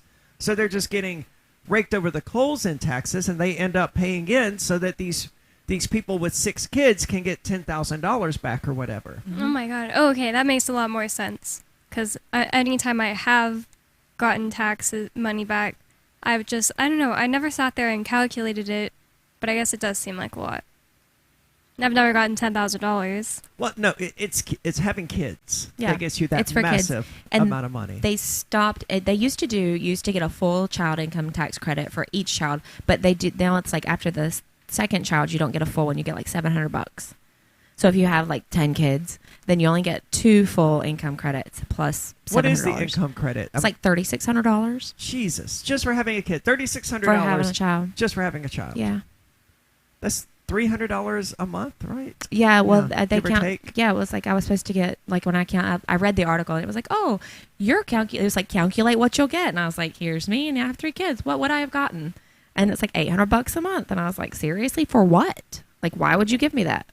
Because they're the government and they're crazy. Well, if they're feeding all of us and they're giving us all their money or our income, then we have to do what they say. When did you say that this was supposed to start going? July 15th. Okay, so just a month after the extension of the unemployment benefits ends. Yep, that's exactly right. That's not good. That's convenient. I didn't think about that. Well, it would be more convenient if it ended, the same day or whatever, but it's still not good for the employers out there who are actually trying to hire people because now you can make more money just by having children. Exactly. And that's not the sort of thing that, I don't know, it's not going to lead to a very productive and successful society to pay people. Of course, the U.S. government is already doing this. Yep. There's been the child tax credit for at least as long as I've been aware of a child tax credit. But it's not good. And the way the government keeps implementing these programs to hand out more and more and more money, it's just deflating the value of the USD. It's making it worth less and less. So when you go to the grocery store, that $250, it used to buy a whole lot more. But now you go to the grocery store, it doesn't buy nearly as much, and you have a hard time putting your finger on why. Why is everything so much more expensive? I'm making so much more money, but you're not. No, you're not. And have you ever, when we go in the grocery store, we get to the register, and whoever's with me, except for Molly, I'm like, how much do you think it will be? And we used to be like, I don't know, $40, $50, $60. And now it's no one ever guesses like under $80. They're like 80, 100, 110. And it's always more than we guess. And it's like the same items we've been buying for years. Well, that's inflation in practice. Yep. It's unfortunate that most people don't realize that it's happening. They just hear, $15 an hour, national minimum wage? Absolutely. Sign me up. Yeah, not realizing that, that $15 an hour is going to buy less at the end of things than your $10 or whatever you're making now is. And I wonder how that $15 an hour minimum wage is going to affect the people who qualify for food stamps or state assistance, Medicaid or Medicare or whatever they call it. Because you can only make so much in order to get that assistance. And if you make $15 an hour, even as a part-time worker, you're going to make over their minimum, the maximum requirements. So a lot of that is going to be... I imagine they would just increase the requirements. Which is so silly. It is. I mean, but their whole game is silly. Where they've been paying people more to sit at home and do nothing for the last year than they could possibly make out there in the workforce. Yes, absolutely. The entire economy is at the mercy of the U.S. government and its ability to print money. And they don't even know that. They don't even realize that that's the case. They're just excited to get that check. Yes, they were very excited to get that first $1,200 stimulus check. And I remember advising people, not advising, but, throwing the idea out there that it may be a good idea to use that money to buy Bitcoin. And Bitcoin at the time, of course, was worth about $7,700. Now it's worth something like, yesterday it was $32,000. More than 4 times what it was worth when they bought it. So if anyone had done that and then, sold that Bitcoin yesterday, they would have profited about $4,000-ish, or they would have turned that $1,200 into $4,800, I suppose is a better way of putting it, which buys a whole lot more. You can get some groceries. Yeah, you can actually get some, instead of buying that stupid television that you don't need or want, or that you don't need, why not invest in something that is only going to become more valuable relative to the USD, as the USD steadily becomes less valuable because the government just creates more and more of it every single day. And also, it away. It's literally taking it away from the government's ability to use it for war if you put it into Bitcoin. Yeah, but even then, I don't think that's going to, inspire the average person to get into Bitcoin. I think so. Hey, the reason that your stuff is so expensive when you go to the grocery store is because your money sucks. Use a money that doesn't suck, and it will actually be cheaper over time. But they're not listening. 603-283-6160 if you want to weigh in. That's 603-283-6160. What if you want to hear the latest episode of Free Talk Live, but all you have is your phone, you forgot to download our archive, and you have no data connection? You can call our Listen line at 641-793-0191. That's a long-distance number, so you may incur charges. If not, listen as long as you want. 641-793-0191. The Free Talk Live Listen line, 641-793-0191. Do you feel like your nation, state, or community no longer holds your values? Have you dreamt of a place where people agree that liberty is important and are free to pursue their projects so long as they respect the property of others? There are many people just like you that are discovering freeprivatecities.com. Their social media links are at the upper right of the page at freeprivatecities.com. All skill levels will be needed when the first of the Free Private Cities opens. It's sooner than you think. Stop arguing and build. freeprivatecities.com.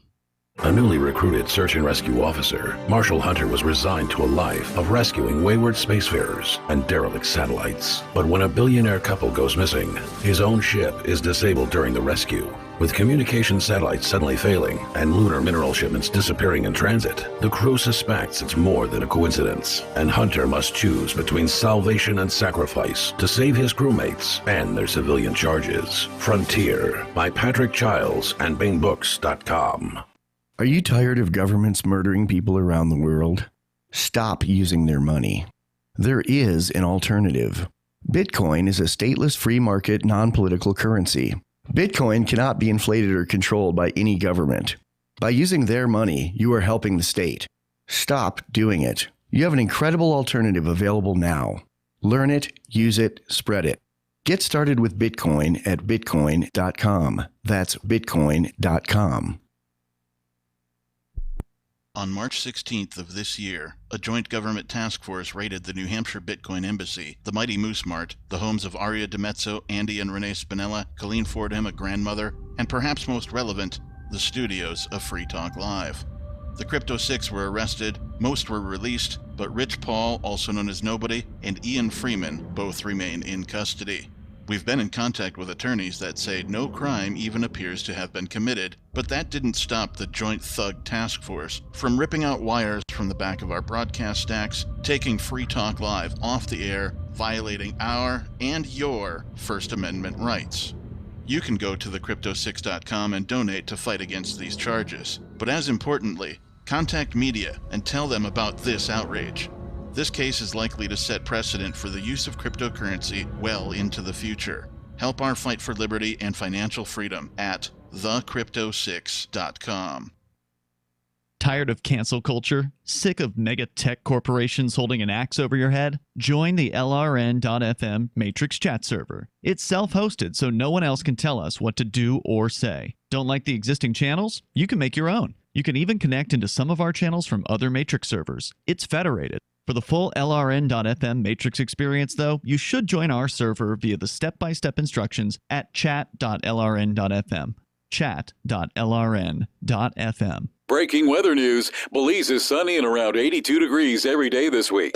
What's the forecast for your life? If current politics and economic prospects are cramping your freedom, escape to the tropics. ECI Development has affordable second homes for you to own or rent in Belize and other tropical countries. Places with stable governments and growing economies. Secure your freedom now. To find out more, send an email to ftl@ecidevelopment.com. We're still not sure why you'd want to watch, but our video feed is streaming nightly for free at cam.freetalklive.com.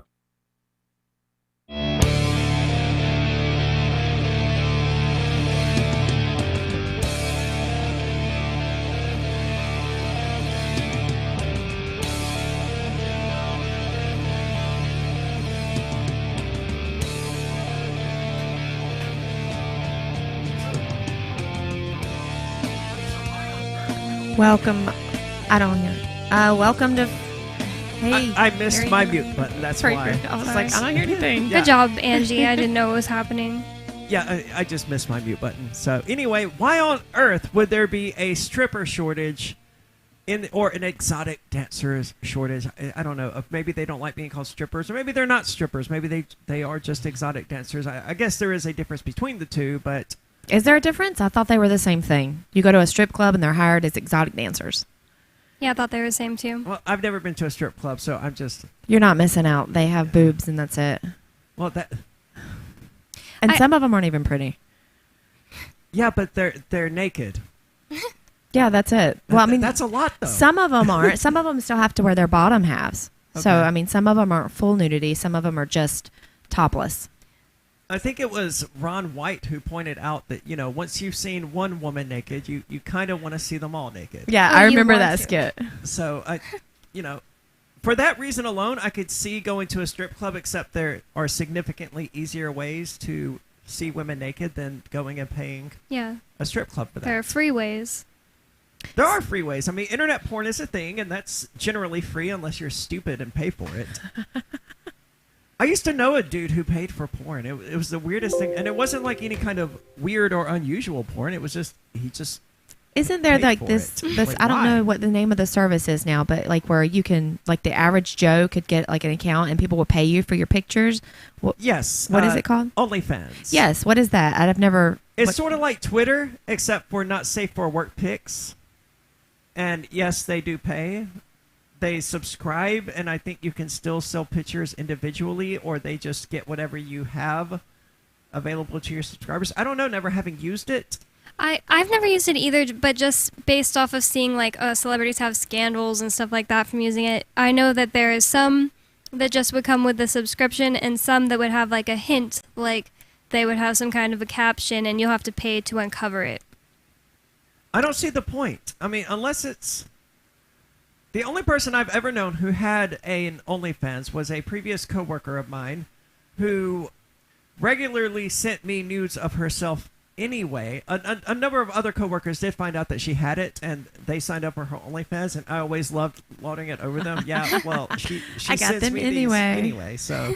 And it didn't cost you anything. But I understand why they, in their circumstances, you know, thinking she was attractive and, you know, wanting to have sex with her or whatever, would sign up for her OnlyFans. But still, you could just establish a connection with her, and she'll give them to you for free. But we learned from that one guy that called in, there are some guys that will just never get understand what it takes to, hit on a girl. Oh, yeah, the one that was talking about he was glad he wore a mask. Yeah, the incel. Yeah, he was saying that he liked wearing a mask. Yeah, because they can't see my face. They can't see me sweating. Yeah, or something like that. That's still so bizarre to me. But someone who isn't regularly out there interacting with women and hitting on women is going to be nervous. I've been rejected plenty of times. We all have. Yeah, I mean, you're always going to be nervous when you do it, when you ask someone out. That's just going to happen, but you should still be confident enough in yourself to be able to do that and able to safely deal with the consequences of that without retreating to your basement/dungeon to play World of Warcraft or whatever. Me and some of my friends used to always say, like, not traditionally hot guys are usually so hot if they have good personalities, but they've been told by society that, like, if they're a little chubby or, whatever reason they're not traditionally hot, they always end up, like, dating some awful, chick that thinks she can, like, do whatever she wants because he's ugly. But honestly, if you have a really good personality and you're, ugly, you can still be hot in my book. Well, George Bernard Shaw pointed out at the end of Pygmalion, I don't know how to pronounce it. I've never actually had to pronounce that until right this moment. That I've never heard of it. It's really good. It's one other plays he did. He pointed out in the epilogue that there has never been a person who was too ugly to find a spouse if they really wanted to find a spouse. I completely agree. I agree. It's just a matter of them not really wanting to, or them just they have expectations standing in their own way. Yeah, that's it. You're standing in your own way, absolutely. Or their expectations are unreal. You've got these neckbeards covered in acne who live in basements playing World of Warcraft, slugging Monster Energy drinks and weighing 300 pounds who want to hook up with the supermodel. Yep, Which, that's it. Sorry, dude, you got to lower your standards a bit. Yeah, there was this guy that worked at a grocery store with me, and I wouldn't say he was, like, so ugly. He was, like, chubby and really, really, like, quiet, but nice and funny. And he told one of our other coworkers that he doesn't think he'll ever get married because he only really wants to date, like, really, really hot girls. And my coworker was like, but you're cute. You can find someone. And he was just like, well, he was too shy. So, I don't know. He said he only would want to date a 10 because he thinks he has a lot to offer financially. Well, then he will probably find a 10 at the grocery store. It's a government grocery store. But now, do you think he actually, I would imagine that if he was financially well off, that he could probably find a 10 that would go for him for his money. I think so too, but also it's just kind of like, I don't know, that's really shallow. You could just date somebody who's not a 10 to you if you liked them. I'm fine if someone wants to be shallow, but don't be shallow. Don't expect a 10 and then lament the fact that you can't get a 10. Yeah. If that's what you set your sight on, then go after that and chase it until you got it. That's a goal. I don't care. Yeah, bro. But don't sit there complaining or sinking into depression or incel insanity because you can't get the 10 that you've been seeking. It's the problem that you created. I absolutely think that guy did that because he was always like, one of me and my other friends, like, kind of friends, and we'd invite him over a lot, and he would just not come over a lot because he was always depressed. I bet that was seriously part, like what you're saying. Like, he wasn't going after what he wanted, and he was just sinking into depression. Like, I really think that is true of that guy. Well, it would be very easy for him to actually sit down and think about what he wants and, to address the fact that he doesn't really want a 10. I wouldn't want to be heavily involved with a girl who is a 10 or a 9 or 8 even, because that just creates an impossible expectation for me to live up to the worthiness of being with them, so to speak. Not really. I guess that could be the case if they are cocky or conceited. But if it's someone who is actually truly beautiful outside and then inside they are beautiful, then they're not really conceited or cocky. They're going to be just your normal average Joe Smo that happens to be a knockout or a 10. Excellent points. I don't know. I've been with guys that I thought were definitely under my league, and I've been with guys that I thought were this, at my league. And I would have to say the most shallow, worst one was the one that I thought was okay, really, really hot, but he was really, really conceited. I don't know. I liked walking around with him because I felt like we looked like such a nice couple together. Hot and conceited does sound like, they would be shallow. Mm-hmm. I remember him telling me, like, I can only wear name brand shoes. Like, if I woke up and I wasn't wearing, like, Nikes or something, I would, like, pass out. And I was like, ew. What a prima donna. Yeah, man. prima donna. It's unbelievable to me that people are running around out there like that. I don't get the materialism to that degree. I honestly don't. Do you get it? Maybe you can explain it to me. 603-283-6160 if you want to do that. 603-283-6160. More coming up. It's She Talk Live. Join liberty-minded voluntarists, anarchists, and libertarians from June 28th through July 4th for Forkfest 2021 at Rogers Campground in the beautiful White Mountains of New Hampshire. Forkfest happens the week after the Porcupine Freedom Festival, and Forkfest is decentralized, which means no one is in charge. That also means there's no ticket cost. Just reserve your camping, RV site, or motel room with Rogers Campground for June 28th through July 4th. Where better to celebrate Independence Day than around other freedom-loving activists in the Shire? You can relax and enjoy the camaraderie of like-minded people, or you can create whatever experience or event you'd like others to have. If you're planning an event for Forkfest, be sure to let others know in advance. You can connect with fellow Forkfesters via the unofficial Telegram chat or the Forkfest forum. Links to those are on the unofficial website, forkfest.party. Mark your calendar for June 28th through July 4th, 2021. We'll see you at forkfest.party. A congressman recently revealed that legislation totaling 2,900 pages and involving more than $1 trillion was available to members of Congress for less than 48 hours to study and consider. That's over 60 pages of legislation per hour. Do you think anyone read the entire bill? I'm Jim Babka with DownsizeDC.org. Consider a proposal buried in a 3,200-page, $388 billion bill, which would have empowered committee chairmen or their agents to examine Americans' tax returns. When this horrible provision came to light, no one claimed to know how it got into the bill. One congressman questioned said, "I didn't write it, I didn't approve it, I wasn't even consulted." If your attorney represented you this way, he might be disbarred. But this is how Congress represents you every day. That's why DownsizeDC.org has created the Read the Bills Act. You can force Congress to read their bills before they pass them at DownsizeDC.org. After a devastating war, the alien visitors were driven back, and their willing human collaborators were left behind to face the music. When Emma Jean Anderson's ex-lover springs her from prison, Nathan Foster and his 14-year-old nephew Ben are tasked with bringing the pair to justice. An easy enough job until they discover something is inside Emma Jean, and the fate of the planet hangs in the balance. The Family Business by Mike Coopery from BaneBooks.com. Some of you asked, and now we've delivered. LRN.FM's live Keene, New Hampshire studio shows are now streamed in HD on Twitch. Visit our channel at twitch.lrn.fm and give it a follow. If you have Amazon Prime, you get one free subscription on Twitch. If you use it on our channel, Twitch will give LRN.FM a monthly piece of your Prime subscription cost. So please watch, follow, share, and subscribe to twitch.lrn.fm. That's twitch.lrn.fm. Why did you move to the Shire? I moved here to the Shire because there's other people around who take liberty just as seriously as I do.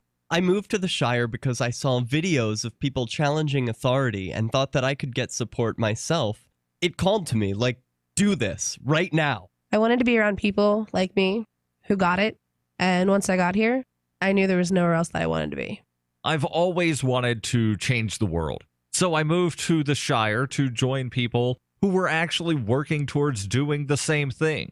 The people here are awesome, loving, and positive. It was for the adventure and for the feeling of something important is happening here, and I just wanted to come to sort of be part of that. Visit ShireSociety.com to read and sign the Shire Society Declaration and learn the reasons why, if you love liberty, you should immigrate to the Shire. Plus, connect with others via the forum at ShireSociety.com. That's ShireSociety.com. Yep, we still do email. Drop your email address in the entry box at freetalklive.com, and you'll be kept in the loop with Free Talk Live.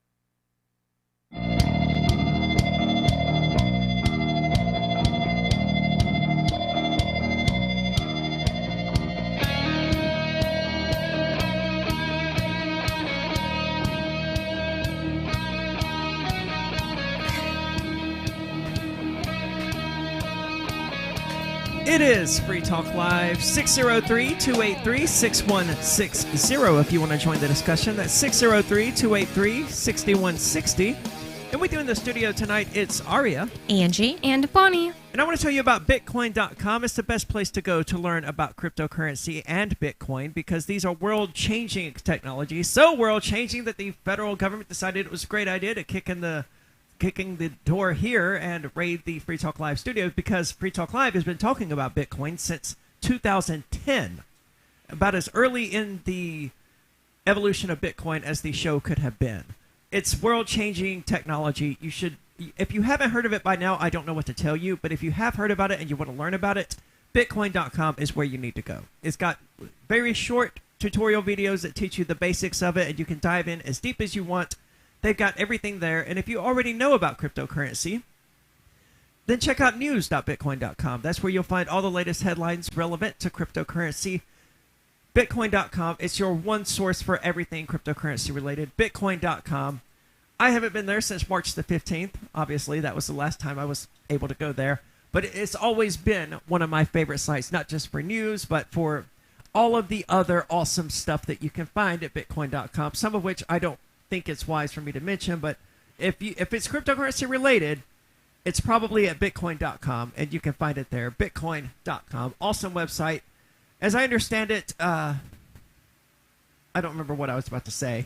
However, strippers, exotic dancers. Yes, everyone's favorite topic. There's a shortage of them. Imagine that. Is there a strip club anywhere in New Hampshire? There is. It's in Bedford. There's one in Bedford. Bedford? That's so one? random. I know that there's one in Bedford because we stored our stuff here when we moved right next to the strip club. That's so random. I feel like that's such a, like, I don't know, it's like a touristy, like, sweet-looking little town. Am I wrong? It is. That's exactly what it's like. So it's like an upscale random. area, but it's a nice-looking place. It's not like a dive. Wow. I've always been surprised that there wasn't one here in Keene. Yeah, there should be one. I'm sure there's one in Manchester, right? I have no idea. I don't know of any. I would imagine so. I don't go looking for strip clubs, so I don't know. But I mean, like, I'm from the South and Memphis, Tennessee in general, where there are strip clubs everywhere. Oh, and military towns in the South, that's pawn shops, strip clubs, and bars. Yeah, that's pretty much and the barbershops extent of everything that there is in Memphis. Yes, see, exactly. Yeah. I have a friend who's a stripper, and I asked her, I was just like, is it like what all do you have to do? Do you like it? Like, what do you have to do to be a stripper? And she said that the only like downside she really can think of is, like, first of all, drinks should be free. Apparently where she was working, drinks for her weren't free. I don't know if they should be free, but anyways, like, you could just get somebody to buy your drink. Anyway, the thing she didn't like the most was having to give lap dances. She said that you really won't make that much money. You won't make enough money for it to be like, oh, a really good job unless you're doing lap dances. And she said she just doesn't like having to do them. And personally, I would never be able to do that. I just think that be a stripper? Well, maybe be a stripper, but it would be so much more fun if I could just stay up on a stage and people were looking at me. But I just don't think I could give people I didn't know lap dances unless I just thought they were really hot. I think that would be a lot of fun, hot or not. And that way, because you're getting they're like immediately looking at you and you have all of their attention and they're like drooling about you and you're like, yes. When I was growing up, when I was a teenager, that was my goal. I was like, I'm going to be a stripper. And I was a thick girl, so it wasn't like an ideal goal. That's a good goal to have, though. Well, my thing was like, they just dance and make money. So hook me up with a job. Thick isn't bad. Did you mean that badly? I was too thick to be a stripper. No, I didn't mean it badly at all. Oh, no, I was talking about Angie. I just wanted to know how she meant it. There's certainly plenty of places where one could be thick and be a stripper, but you're going to be more successful as a stripper, I would imagine, if you're not thick. I don't know. There might be some person who that's their thing. Yeah, there was this hot guy that went to high school with me, and, like, I always felt like maybe we had this connection, but, it was, like, never really got to that point. And one of his friends told me he really prefers fat girls. I heard that about someone recently, too. Oh, no, I just wasn't fat enough. That's what the guy told me. I know someone who prefers fat girls. To each their own. I mean, I don't get it, but to each their own. We all have our preferences. I don't see. There's nothing wrong with that. Exactly. Somebody said it's just a little more to hold on to. I own a pair of pleasers. Do you guys know what those are? No, I don't know what they are. They're 6 They're platform heels that have a platform on where your toes go, and then the heel is like this tall, like 6 inches tall. I wear it to a concert because I'm short, and that was the best idea ever. That's a great idea. It was a great idea. I'm not really graceful in heels. I don't. I've worn heels maybe twice in my entire life. It's just not my style. Yeah. And you would think with, all the pentagram dresses and stuff like that, it would be more my style, but it really is flip-flops for me. I was gonna say, exactly. Barefoot or flip-flops. I like sandals and stuff like that with skirts. See, that's what I'm wearing right now, a skirt and some sandals. No, I did used to go to the place to get where the strippers got their clothes and their shoes when I would go to the gay club and get shoes, and I would wear the big sandals, and they were like, oh, these are stripper shoes. Tweezers is a brand. I love them.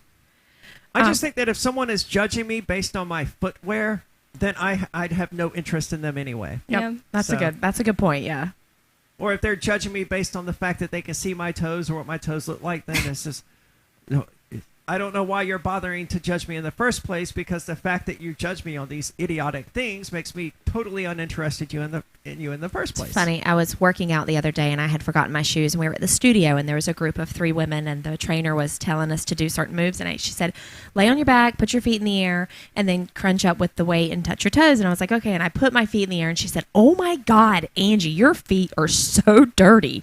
Did that come from my floor? I said, no, it came from my farm. So she was just like, do you wash them? I was like, yes, I do. But I go outside and do gardening barefoot. That's rude. I thought it was funny. Wash them? Yeah, I was like, that's okay. I didn't care. Well, I could see why it would be a valid question in the circumstances, because you're there doing yoga or exercise or whatever. And It's like your feet are, did you just return from the farm? I can understand some confusion in trying to understand the situation better. I probably would have asked, well, did you just leave the farm instead of, do you wash them? Did you wash them? Well, we're that close. She can be very blunt with me. Oh, okay. That does change a lot. All right. Back to the article from Zero Hedge about the national exotic dancer shortage. According to local news, Fox 8 New Orleans, Larry Flint's Hustler Club New Orleans is experiencing what they say is a national exotic dancer shortage. Like any business facing difficulties filling positions, the club is offering signing bonuses. We look forward to reverting back to a 7-day per week operation, just as we were prior to COVID, said Ann Kessler, the general manager. Kessler said, in order to do so, we need to ensure that we have an ample number of entertainers to sustain our guests, which is why we are implementing a signing incentive to both local and out-of-state entertainers. She said the club is offering up to a $1,000 signing bonus to any new or returning entertainer, or commonly known as a stripper. $1,000 signing bonus. That's not bad. Just for signing up. She goes on to say, believe it or not, New Orleans has everything besides exotic dancers at this time. I urge entertainers to contact me for their signing bonus as the city quickly gears up towards full capacity. The economic impact of the coronavirus pandemic on sex workers was some of the hardest hit. The stripping industry was decimated for more than a year as direct physical contact and gatherings were limited or banned by states or cities. Yeah, it seems like the exotic dancer industry was entirely targeted by the COVID-19 restriction. Everything they do requires crowds and close proximity. Yep. And I don't know about you, but if my stripper came out wearing a mask, I would just leave the club. Yeah, I would wonder about that too, because you can tell a lot if they're enjoying themselves or what kind of time they're having by their mouth. So if they're wearing a mask, you can't tell if they're like thinking, this sucks, I don't want to be here. To me, the most important characteristic that you can tell about someone when they're not wearing a mask is whether or not they're a meth head. Yep. Yeah, you can see their teeth. Yeah, you can't tell that when they're wearing masks. We have a new person at my other job who I didn't know it until, after work one day when the mask came off. I was like, oh, okay. Ian always says, you can't tell if girls walking around are hot anymore because of their masks. And I'm always just like, you're like the only boy that would say that, I think. Yeah, I don't know if I can agree entirely. Somebody said that they liked it because the butter faces look better. 603-283-6160 if you want to join the discussion. So the protection of life, liberty, and property is what the Free State Project is all about. But it's an effort to move 20,000 people who understand. It's about demonstrating to the entire country that, we can have a free market, a truly free market. Making it just a freer, great place to live. It's the world's largest voluntarist libertarian community, and it's only getting bigger. That's amazing, to be able to move to a place where other people like passionately believe in being free and independent. What the Free State Project is managing to do, though, is to put their money where their mouth is. It's physically getting up across the country and saying, let's go someplace and let's demonstrate the power of these ideas. There's a lot of kind of philosophy that surrounds liberty. There's a lot of thinking about it and talking about it. But here in New Hampshire, people are doing it. 101 Reasons Liberty Lives in New Hampshire, a documentary by Free State Project Early Movers. Watch it free at 101reasonsfilm.com. 101reasonsfilm.com. Are you tired of your taxes funding endless occupations around the world? Antiwar.com is run by people who understand that wars abroad become wars at home, wars on our freedoms. Antiwar.com is dedicated to bringing you the latest in news, views, interviews, and reviews from the top movers and shakers in the anti-occupation movement. Antiwar.com has it all, from thorough foreign policy analysis to interviews with whistleblowers who used to run the military-industrial complex. Anti-war, pro-free market. That's antiwar.com. If you want to know the latest about Free Talk Live before we go on the air, all you need to decide is how you want it delivered. It's your choice. Visit news.freetalklive.com to receive our usually weekly news updates by email. Plus, we have a Twitter account at twitter.freetalklive.com, and you can follow us on the decentralized Mastodon platform at toot.freetalklive.com. So please follow us at toot.freetalklive.com and sign up for our emails at news.freetalklive.com. If you're looking for work, or even if you're not, here's an innocent mistake you really want to avoid. Never return calls before listening to your voicemail. Your wireless phone sends calls you didn't answer into voicemail, and it shows you phone numbers for calls you missed. Important. Don't call back callers you missed until you have first listened to your messages. Otherwise, you frustrate people who bothered to leave messages by asking them to repeat a message they just left as your voicemail greeting instructed them to. If you're a job applicant, this alone could be a deal killer. And even if you're not, there are few things you can convey to someone that are as fundamentally maddening as, "I didn't hear you." With money and attention so scarce now, effective communication skills have never been more important. For more tips for job seekers and everyone else, hit survivalspeech.com. I'm Holland Cook. The LRN.FM social media channels have been revamped. We've eliminated Facebook and focused on other platforms like Twitter and Mastodon, the decentralized alternative to Twitter. On our accounts, you'll find posts from multiple LRN.FM show hosts together in one place. Follow us on Twitter at twitter.lrn.fm, or better yet, move to the decentralized Mastodon social media platform at toot.lrn.fm, toot.lrn.fm. I think you'll like it. Bitcoin.com has launched a trading platform at local.bitcoin.com, allowing you to buy or sell Bitcoin Cash via dozens of payment methods like PayPal, Venmo, bank deposit, remittances, or meeting in person with cash. There are no ID requirements to sign up for and use the site, and all communications between buyers and sellers are encrypted. Finally, a global trading platform that respects your privacy. Visit local.bitcoin.com to get started trading Bitcoin Cash. local.bitcoin.com. Got Telegram? You can follow our channel there and discuss show prep with other listeners at telegram.freetalklive.com.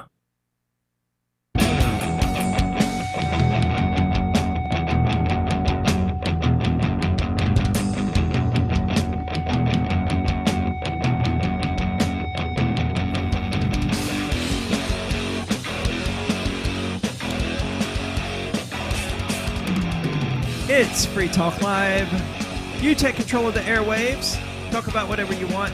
That's what we do here on Free Talk Live. We provide you with the platform to express your opinions, whatever they may be, on more than 200-ish radio stations across the United States. And if you value that, then check out the AMP program at amp.freetalklive.com. That's amp.freetalklive.com. It stands for Advertise, Market, and Promote. That's what, I got to pull this up, the microphone's in the way. That's what Arno Stackler did. He's a gold level amplifier, which means that Arno contributes at least between $10 and $25, or maybe it's just $10. I'm not 100% sure, but at least $10 per month to the AMP program. Of course, we don't ask that. All we ask is $5 per month to get in. and his money that is used strictly to advertise, market, and promote Free Talk Live, hence its name. So if you value the ideas of liberty, if you value Free Talk Live reaching more people, reaching more hearts, reaching more minds, then the AMP program is the best way to do that. Check it out, amp.freetalklive.com. Arno, thank you so much for your contributions. We hope you're enjoying the show. We hope you continue amplifying it. Speaking of enjoying things, though, I've never been to a strip club. I may go at one point just so I can say, okay, just so I can see what the experience is all about. They have them at the festivals. You can go see them there. What festivals? In one of the tents at Pork Fest. Really? Nice. Yeah, they had it last year at I think it's Site 85 this year. How did I not know? Well, They had them a few nights there. They yeah, I'll have to tell you about that soon. I was a bit busy last year, so maybe that was why. Well, they're going to be there this year. You're in luck. I'm going to be even busier this year. I know you are, but it's at night though, so you can go. Okay. Yeah, it's in the evenings. Interesting. Now, is this the sort of stripping event that one would want to go to? Because I know they used to have. They used to have a dome. Yep. Nope. Not that. But there was no one in the dome that you wanted to interact with. No, these are hired. They come in. They're not. I don't think that they're going to be attending. They come from Mass, and they come in and they play games and they do different things. And wait, the strippers play games or like? Yes. Nope. Yeah. With the people. Nice. That's so fun. I would totally go to that, but I'm not going to Pork Fest. Did this happen where I think it did? At Gibson's tent. Yeah. Yeah. Okay. It did. I didn't hang out a whole lot there. Yeah, well, we had the 'Cause I poker didn't game play there. poker. So they were like, you can't have the poker game because we're having the strippers tonight. And I was like, okay. And ended up having both? No, they didn't. Aw. No, once they left, then we went in and played poker. I actually do play poker. I just didn't have any time to just sit down and play a bunch of poker last year. Maybe I will this year. Who Yeah, knows? we're going to run a game. Okay. That'll be awesome. fun. I might check it out. I'm not very good at poker, but I know how to play it. You don't have to be. Most of the people there are drinking too much. Okay. Well, you'll be good. That's helpful. Yep. Back to this article, it says some strippers had enough savings and clientele to weather the pandemic, and others resorted to webcam modeling as supplemental income. Meanwhile, some slipped through the cracks and either left the industry to retool their skills in another industry or have been collecting Biden checks, unwilling to go back to work. Imagine that. Biden's paying strippers. Well, that's progressive of him. That's very nice. I think it's great. After trillions in Biden's stimulus, millions of people are not seeking gainful employment, but sitting back waiting for the next stimmy check. I don't think it's fair to blame Biden for all of that. I mean, this started under the Trump administration. Yes, it did. And Biden just sort of carried it on. Did we get our first stimulus under Trump? We did. Yep, it was like June last year, July last year. I got mine in May of last year. Hmm. And I got one additional $1,200 payment in December. There was supposed to be another $600 payment or something. I got a $1,400, and there was supposed to be another $600. But that appears to have been given to me via a debit card and was lost somewhere between the U.S. Treasury and my place. Somebody said thanks for the $600. Yeah, which is it's amazing. It's not amazing, but it's a sign of the stupidity of government that they would just put $600 on a prepaid debit card and send them across the country and expect that to somehow work out. Can you imagine how many people did not get theirs? Yeah, and have no idea. That's something grandmas do. Like, I sent you a birthday card in the mail. Did you get? No, I never got your birthday card, Grandma. I get that from my parents now. I'm gonna send a card in the mail. I'm like, okay. The government is so inept, and I can't imagine how many people didn't get theirs. I would expect there to be some sort of, hey, you have to enter at least the last 4 digits of your social in order to activate this or whatever, but that couldn't possibly have been the case unless someone stole it hoping to be able to use it, and that turned out to be the case, and then obviously they had no way to send it on. They so probably just had threw it the in instructions trash. in there with it. They probably said... But they wouldn't have had the last 4 of my social, presumably. No, but I mean, I don't think that I think there was a PIN number that you had to call in and you set it up or something of that nature. No personal identifying information required? From the people who I heard got them, not that I know of. They didn't say that they had to do that. They just were able to activate them and use them. How could this possibly have worked?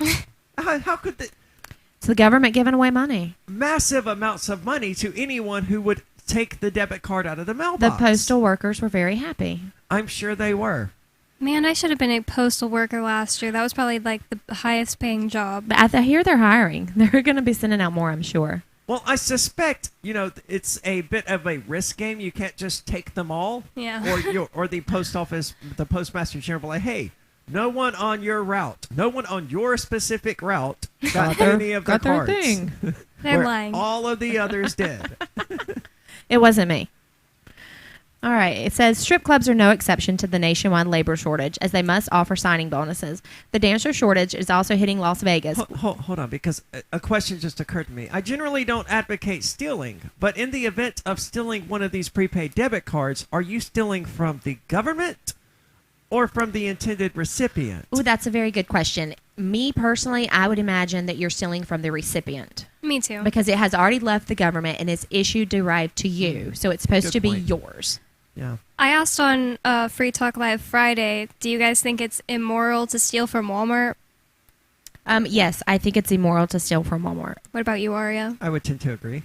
And it's just an interesting conversation online because they have insurance and they take their employees' bonuses if you steal too much from Walmart, because the employees, and I used to work at Walmart, so I know this is true, the employees will get a bonus if their department didn't get that much theft this year. If you got too much theft, oh, sorry, you didn't stop enough stealing, so you don't get your bonus. I didn't get my bonus because I guess too many people stole from the hardware department when I worked at Walmart. But you're not allowed to stop a theft in progress. Exactly. If you work at Walmart. So I think that there is actually like a little bit of a argument that it's not immoral to steal from Walmart. But that being said, I accidentally let a customer steal $400 from my register once, and Walmart understood that I was just really dumb and they didn't take it out of my paycheck. So I kind of have this like, all right, Walmart, I don't hate you. Is this one of those quick change scams where someone like handed you a bunch of hundreds or whatever and requested change back, and then they gave you more bills and then requested more bills back until they ended up $400 up? No, it's similar. This $400 would be a lot for that. I mean, usually it's like $20 or something. No, it was this really nice lady that came in, and she had told me she worked for CVS, and they use a similar system as what I was using. And I was just checking out, taking somebody's lunch break for them from the garden center. And so I'm not normally a cashier. So she was like, I need to reload my Walmart credit card. And I was like, oh, I don't know how to do that. Let me call my manager really fast. Sorry. And she was like, oh, I used to work at Walgreens. So it suddenly wasn't Walgreens or CVS. It was Walgreens. And I thought about that, but she was just so nice and talking so fast. She was just like, oh, I can explain it to you. You just got to press this and this. So I feel so stupid, like, admitting this, because I was like, oh, cool, I don't have to call her, thanks.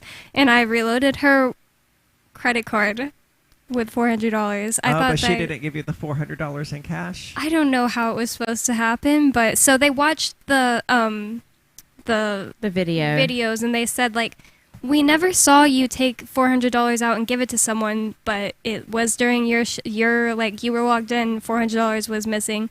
And like while they were sitting there telling me that, I was like, I didn't take $400. And then it all came back to me. I was like, oh, I know how this happened. I don't know. And you remembered? Yeah. I know I was $5,000 short one time when I counted the safe down at a credit union that I worked at. And I spent like an hour and a half, and the manager like went through everything, and we couldn't find it. And she was like, you're going to get fired for this. And I was like, yeah, I know. It's like the assistant had tell her. And she was like, let me review the book. And she went to the ledger and she flipped the page back. And that was like after an hour and a half of me in tears. And she said, are you serious, Angie? I said, what? You copied the number wrong from the previous day. I was like, oh, thank goodness. Thank you. I don't remember her name, but I was so excited about that. It's always a sinking feeling when money that you're responsible for it, because I had to deal with this a lot at work. It doesn't come out right. Like, even if it's just $20, it's like, I just lost someone $20. Exactly. Yeah. And it's like, I don't, it was just a mistake on my part, but there's nothing I can do to fix it. Nope, that's it. I deserved to get that $400 taken away, but they didn't, so. Well, you made a mistake. And they have insurance. Yeah, they have insurance. What are your thoughts on all of this? Is it immoral to steal from Walmart? 603-283-6160. More coming up. This is Free Talk Live.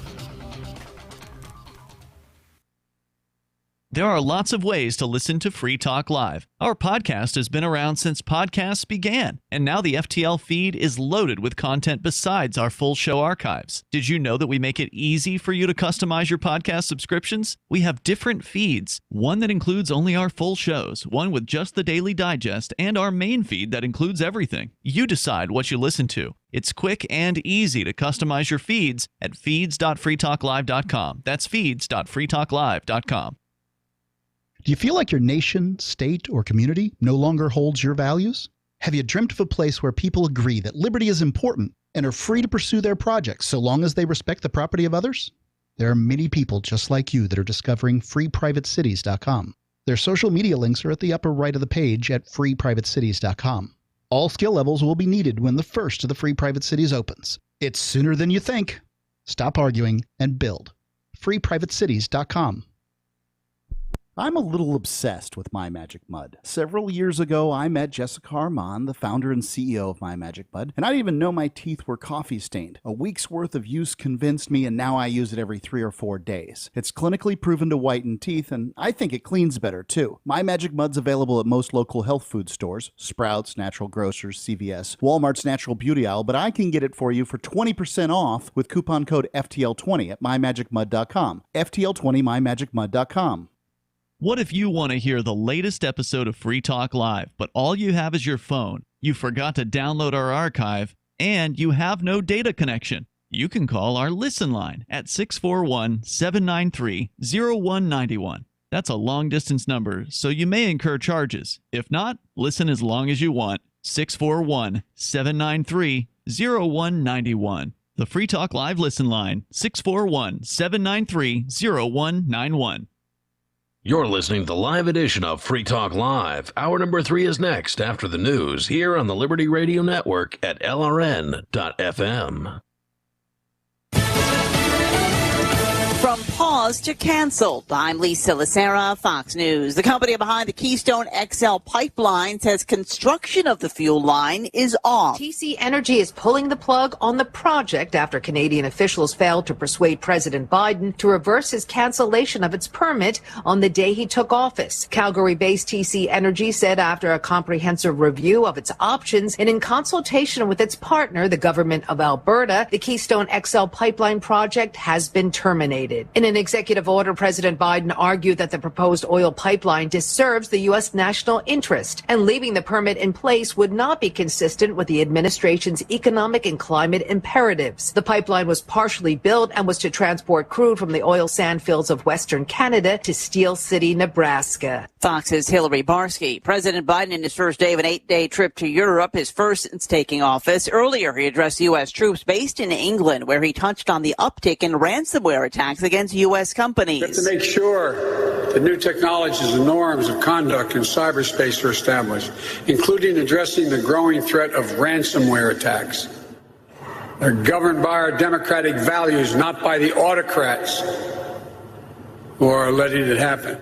The FBI has tied the hacks to cyber criminals based in Russia. The White House has said that the president will discuss them when he meets with Russian President Vladimir Putin in the coming days.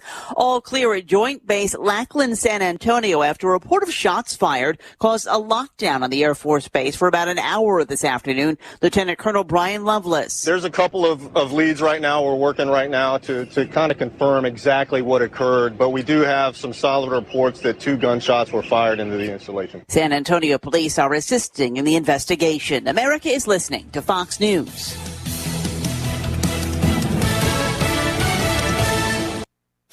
When you're running a business, when is it convenient to go to the post office? On your lunch break? At the end of the day? Saturday? How about never? Join the nearly 1 million businesses using Stamps.com. Get discounts up to 40% off post office rates and now up to 66% off UPS shipping rates. Go to Stamps.com, click on the microphone, and enter code FOX for a 4-week trial, plus free postage and an easy-to-use digital scale. Sign up at Stamps.com, click the microphone, and enter code FOX. That's Stamps.com, code FOX. 2 dangerous fires burning in Arizona, and the state's governor is asking for federal help. Arizona Governor Doug Ducey tweeted Wednesday morning that he's declared an emergency due to these fires, which he notes have caused evacuations. The disaster declaration, combined with a fire assistant grant from FEMA, make money and other resources more readily available. Firefighters on the Telegraph fire say they're protecting property in the communities of Globe and Miami, among others. The Mescal fire is threatening multiple communities and has prompted evacuations, though residents in one area have been allowed to return home. Both fires are extremely active with little containment, and aside from hot weather, these fires are burning turning in tricky terrain. Jessica Rosenthal, Fox News. The federal appeals court has blocked the state of Missouri from enforcing an abortion law that bans the procedures at or after 8 weeks of pregnancy. The state's attorney general says he plans to take the case to the U.S. Supreme Court. Another major retailer announces it won't be open Thanksgiving Day. Best Buy is the latest retail giant to announce that it'll be closed on Turkey Day. The announcement comes days after Walmart decided to do the same. Target made their announcement in January. It's the second straight year the three have closed on Thanksgiving, in part because of an effort to keep crowds low because of the coronavirus pandemic and to push more sales online. Before 2020, the shopping hours from stores have been creeping more and more into Thanksgiving Day, cutting into eating time in an effort to juice the foot traffic. Rob Dawson, Fox News. Fastly, the internet Free Talk Live. Hundreds of videos of people posting, the snow in Georgia isn't real because if you take it and you wad it into a snowball and you hold a lighter to it, it doesn't burn. And it leaves these charred black marks. And it's like, yeah, that's the way snow behaves everywhere because it's ice. And there's way more molecules in, a block ice than there is in a match. Because size does matter. Yeah, extremely. When it comes to temperature, absolutely. Can't you cut the Southerners a break? I mean, they've never seen No! snow. If you think that there's a conspiracy out there to spray plastic snow across the is entire, that what they're saying? entire state of Georgia and you think that the wait. snow isn't real, you're a moron! Wait, is that what they actually say in the video? My friends and fellow patriots, it's a conspiracy. They're spraying chemtrail snow all over the state of Georgia. Free Talk Live, 7 nights a week from 7 to 10 Eastern, live on the Liberty Radio Network at LRN.FM.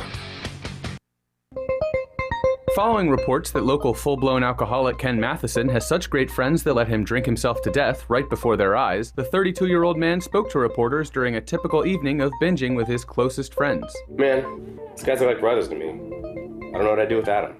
The chemically dependent man, who can reportedly always count on his friends to look the other way, facilitate belligerent behavior, and encourage his self-destructive impulses, informed reporters that the members of his tight-knit circle are, quote, the best buddies a guy could ask for. Can you just shut the fuck up? Seriously. Just shut the fuck up. I lost back then. Keep going. What the fuck are you looking at? I love you, man. I love you. Check this week's Onion Review for further developments. I love you. Oh, God, I love everybody. This is the Onion News Network.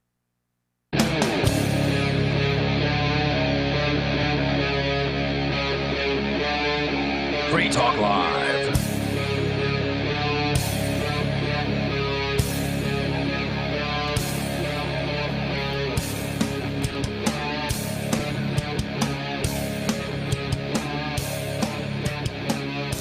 It's Free Talk Live, 603-283-6160 if you want to join the discussion. That's 603-283-6160. With you in the studio tonight, it's Aria, Angie, and Bonnie. And I've never understood the appeal of becoming a nun or a monk or anything like that. To me, it seems silly, and it seems like it was obviously going to create problems with homosexuality, right? What are the rules of becoming a nun? Like, what if you become a nun? What can you do and not do? I know you have to be sexually abstinent. Okay. Yeah. Which is obviously going to create issues. You put a bunch of if you're human. Yeah, you put a bunch of sexually repressed women into a single place, or a bunch of sexually repressed men into a single place, you're going to get a really predictable result. Oh, yeah. In my opinion. So for the Catholic Church to require people to be celibate and to put them in these circumstances while also condemning the inevitable result of doing that seems strange to me. So I've never understood just the concept of wanting to become a nun or a monk in the first place. But did you know I'm a nun? I didn't. Well, I'm not a Catholic nun. I'm a peace nun of the Shire Free Church, and I'm redefining what a nun is to me. Right now, I'm in the process of writing it, and you don't have to be celibate in my book, but I totally agree. I read about what real nuns, do, so I could kind of get inspiration, and I was like, I mean, not real nuns, but an actual, like, what people would Catholic think a nun nuns. would be. Yes. Can you tell me what they're supposed to do or what they do? So one thing that they do is definitely stay abstinent, which I was never going to do. And another thing that they do is their role in the church is to pray. So that's what I liked about it. That's what drew me to it. So I'm currently writing what a peace nun would mean for the Shire Free Church. So when that comes out, I'll let you guys know. Yeah, I would be interested in reading that. Yeah, but yeah, regular nuns, I mean, well, okay, Catholic nuns I could not do what they have to do. First of all, just like, I don't know, I'm not going to judge other people if they don't want to be my religion. That's what I kind of gathered from reading If they're about them. abstinent with another partner, are they allowed to do anything for themselves sexually, or is that They like, can't. They're not supposed to do anything like enjoy that at all? They can't enjoy that at all. They can't have partners or be married. They stay like celibate completely. Like even Awful. solo? That's what I'm asking. Like, can solo. Okay, I don't know. I never. Okay, like I didn't know if that was like this is completely off limits. You cannot pleasure. You can have any pleasure at all, or if it was like, oh, well, maybe if you're by yourself. I didn't think about or see anything about that. See, I didn't read that much into that because I was like, yep, not going to do See, that. I'm looking for the loopholes. Knowing nothing about it, I would guess that they're not allowed to, but it's probably an open secret that they all do. Yeah. Again, knowing nothing about it, I just can't imagine how they could exist in those circumstances and not seek out some sort of release. But Yeah. maybe they do. I don't know. Maybe they pray about it.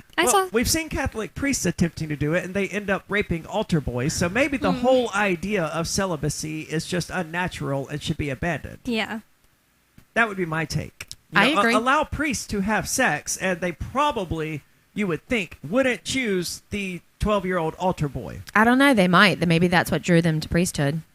It could be. You're like, hey, maybe nobody that's the great untold secret. I'm sure there's a secret there. Maybe that's why they were all put into these monasteries in the first place, Mm-hmm. because they had these inclinations, and there they could secretly engage with them. And they would not get in trouble because it's okay. Just Well- don't open your mouth and don't talk about it. I had a friend who used to say that the clergymen and stuff like that, I can't remember what else they were called, were usually like gay men that were like I don't know, living in there to be able to be a part of the community and still be allowed to be gay with each other. But I don't know if there's any proof to that. I Well, just had a friend. interestingly, I did a satanic Bible study on this very topic back when I was running for sheriff, and the Bible doesn't actually forbid anyone from being gay. It only forbids them from doing gay things. Wow. So you can be as gay as you want, you just can't actually do anything that's gay.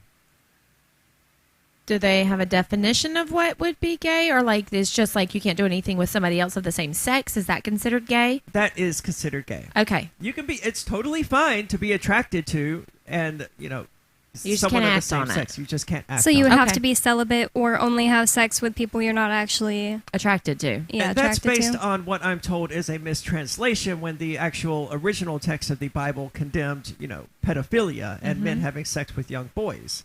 I don't know. I don't read Hebrew, so I don't know what the original text says. I'm just going off what the Bible that, tens of millions, hundreds of billions of people here on planet Earth refer to every single day as the source of all knowledge and divine inspiration on the planet. I don't know what the original text says. I just know what Christians today point at and says the Bible says, and even then, they're wrong. Wow. Well, I have a message that, I mean, not to us three in the room, but Ian wants me to tell his thoughts on the theft, if you guys don't mind. Sure, go ahead. What theft? You know how we're talking about theft from Walmart? Okay. He really wants me to say this on the air. Business insurance. Well, just to be safe, I'm just going to pop my headphones off for the moment. Sure. I mean, we're not allowed contact yet, so I'm going to back off. Okay. Business insurance doesn't cover theft. This is just an excuse for stealing, and it's a lie. I'd call in, but I can't. Insurance doesn't cover customer theft or employee theft, so thieves aren't stealing from the company. They're stealing from the customers. Thieves want to justify what they do, but despite that Walmart is a big corporation, the fact that shoplifting is paid for by all the honest customers through the business raising prices to make up for theft. Okay, so that makes a lot of sense. So their insurance doesn't cover theft. But I'm sure that they have some kind of loss. Like they have like a certain amount of money that they chalk up to loss. I think it's 5%. Okay. I think they expect 5% loss each year. And, it was a bit much for me to remove my headphones and all of that, because I've actually spoken with my attorney about this already. I was like, hey, can I even listen to the show on nights when Ian is on? He was like, yeah, that's no problem. No, he's not communicating with you. He's just talking. Right. And that's obvious. It's not against your terms to overhear someone talking, right? Yeah. But still, with the impending release of Free Talk Live, such that Ian and I can have contact with one another, already in the works, I don't want to do anything that might, I agree. piss off the judge. Exactly. I agree too. So yeah, I guess there is a good argument that it is actually immoral to steal from Walmart. I would say whether you're stealing from Walmart or not, or whether their insurance will cover it or not, are all irrelevant. You're taking property that doesn't belong to you. Yeah, you're stealing. And that, to me, just automatically makes it immoral. That's one of the things I try to instill in my kids, that you're honest when you sell something. If there's something wrong, you tell people, because you don't want to be the one who is the receiving one, and that you don't steal no matter what. If it's not yours, you don't take it. You can ask somebody, hey, can I have that? But you want to be honest. Yeah. I would say that the one exception to that is probably stealing from the government. Yeah. But that I wouldn't recommend. I wouldn't say it's immoral to steal from the government, because everything the government has was stolen from someone else. But I still wouldn't recommend it as a good idea. See, that was part of why I was starting to think maybe it's not immoral to steal from Walmart, because Walmart and lots of other big giant corporations are subsidized by the government. But it is true that it does make the prices raise so that customers are actually the ones paying it. So you're stealing from kind of your whole community. That's a good way of looking at it. I'm glad that he said that. Yeah. Because I would not have seen it from that point of view. Me either. Let's go to the article from theguardian.com. It says, retired nun admits to embezzling more than $800,000 to fund gambling habit. That is a hell of a gambling habit, man. You know what? People are attached to it. Yeah, but how does a nun, though, work up that level of gambling habit? Probably because she's repressed sexually. Said that Sister Mary Margaret Cooper used tuition fees and donations to a California Catholic school to subsidize her casino expenses. A retired nun has admitted to embezzling $835,000 over 10 years from a Catholic school in California to fund her gambling habit. Sister Mary, 79, a former principal at St. James Catholic School in Torrance, California, used tuition fees and donations to subsidize and pay expenses and credit cards. Is there more of this? There's more, yeah. Awesome. I want to hear more about this. Nuns can be wild, man, when they do stuff like this. 603-283-6160. If you want to join the discussion, that's 603-283-6160. More coming up about this thieving nun. This is Free Talk Live. Yeah, it goes on to talk about... The Terran Federation and the Terran League have been killing each other for decades. Sheltered, wealthy, and light years from the threat, the members of the 500 have no interest in changing that. When Rear Admiral Terrence Murphy is given governorship of a backwater system, a risk-free path to wealth and power is his for the taking. But Murphy is a man of honor, duty, and responsibility. He intends to stop the killing, whatever the cost. Governor, by David Weber and Richard Fox, from BaneBooks.com. Are you tired of governments murdering people around the world? Stop using their money. There is an alternative. Bitcoin is a stateless, free market, non-political currency. Bitcoin cannot be inflated or controlled by any government. By using their money, you are helping the state. Stop doing it. You have an incredible alternative available now. Learn it, use it, spread it. Get started with Bitcoin at bitcoin.com. That's bitcoin.com. Tired of cancel culture? Sick of mega tech corporations holding an axe over your head? Join the LRN.FM Matrix chat server. It's self-hosted, so no one else can tell us what to do or say. Don't like the existing channels? You can make your own. You can even connect into some of our channels from other Matrix servers. It's federated. For the full LRN.FM Matrix experience, though, you should join our server via the step-by-step instructions at chat.lrn.fm. Chat.lrn.fm. Do you feel like your nation, state, or community no longer holds your values? Have you dreamt of a place where people agree that liberty is important and are free to pursue their projects so long as they respect the property of others? There are many people just like you that are discovering freeprivatecities.com. Their social media links are at the upper right of the page at freeprivatecities.com. All skill levels will be needed when the first of the Free Private Cities opens. It's sooner than you think. Stop arguing and build. FreePrivateCities.com. Hi, I'm Derek J. I don't want a politician to represent me. To me, government is the idea that one group of people can coerce everyone to comply with an edict or face increasing punishments up to and including death. Despite perhaps the most noble of intentions, the best government services are a far cry from what could be provided for by voluntary interactions. Besides, the people who call themselves the government wage wars and put peaceful people in jail for crimes involving no victims. If Starbucks used some of its money to drop bombs, I wouldn't shop there. So why would I support the American empire? The empire does not require my consent. Derek J's Victimless Crime Spree. Watch it for free and order the Director's Cut DVD at victimlesscrimespree.com. That's victimlesscrimespree.com.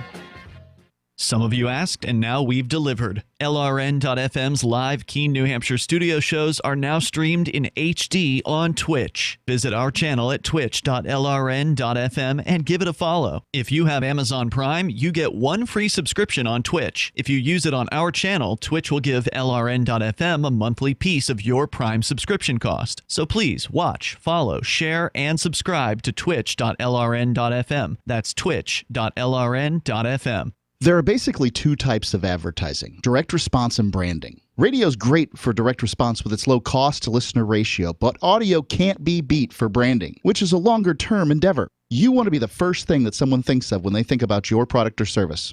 If you have a local business that you want kept top of mind in your community, call the station. If you need national reach, Free Talk Live's got around 200 radio stations, millions of monthly listening sessions, can suit all budgets, and if we don't think we're right for you, we'll tell you.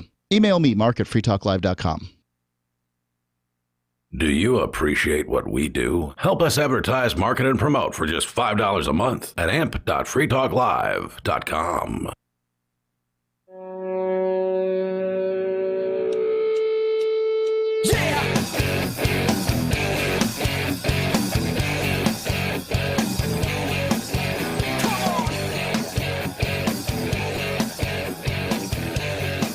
It's Free Talk Live, talk radio that you control.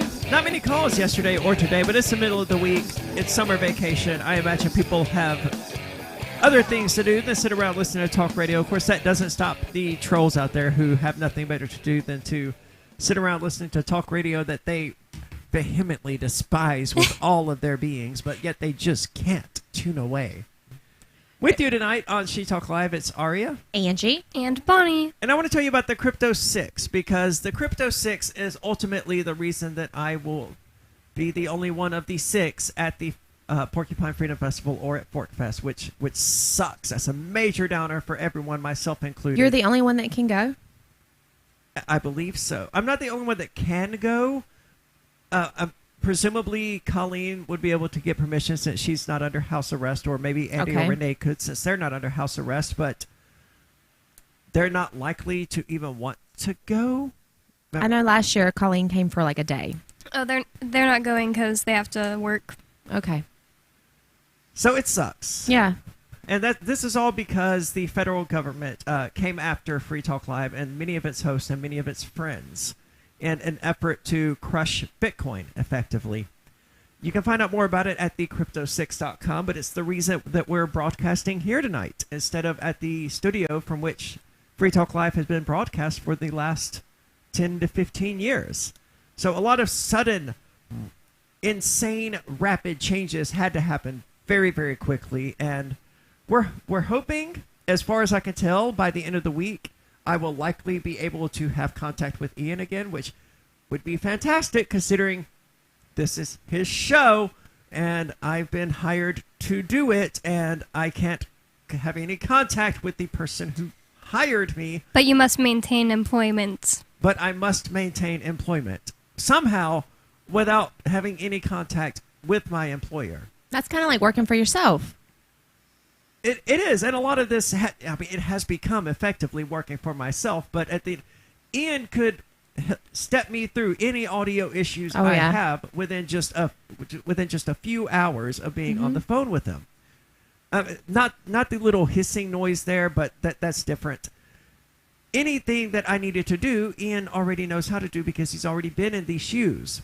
And hopefully soon, I will be able to have contact with him. I just remember when I was on the show not too long ago that he was sitting in the background and he was like, that call's on hold. That call's on hold. Oh, now they're live. And I said, wow, you've been doing this a while. He said, I'm just looking at the buttons.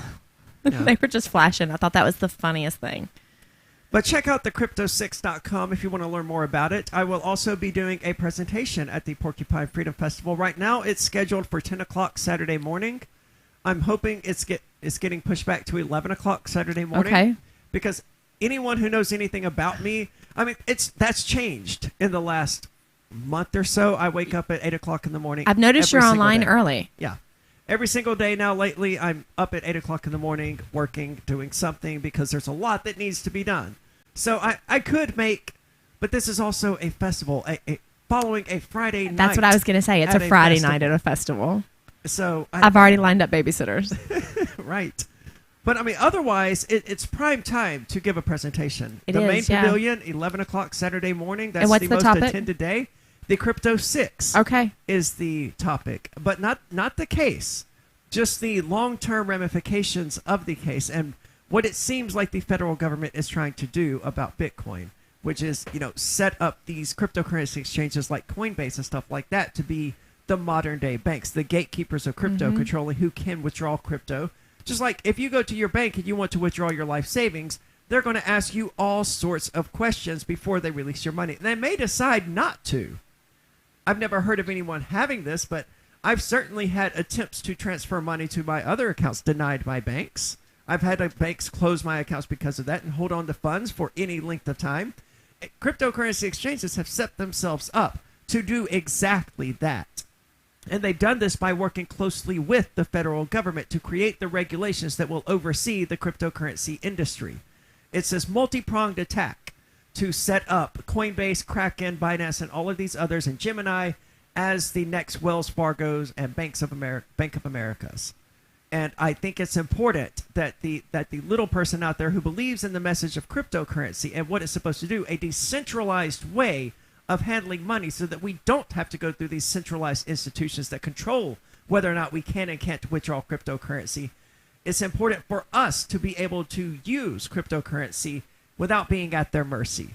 And I think that's why the Crypto 6 is so important, because that's ultimately what it's all about. Are we really, truly going to be beholden and at the mercy of Coinbase and Gemini, who are beholden and at the mercy of the federal government? Because if so, count me out. That's counter to everything cryptocurrency was supposed to be. Coinbase knows it, Gemini knows it, and none of them care because they want to be the next Rockefellers and the next Rothschilds. Yep. And so far, they're succeeding.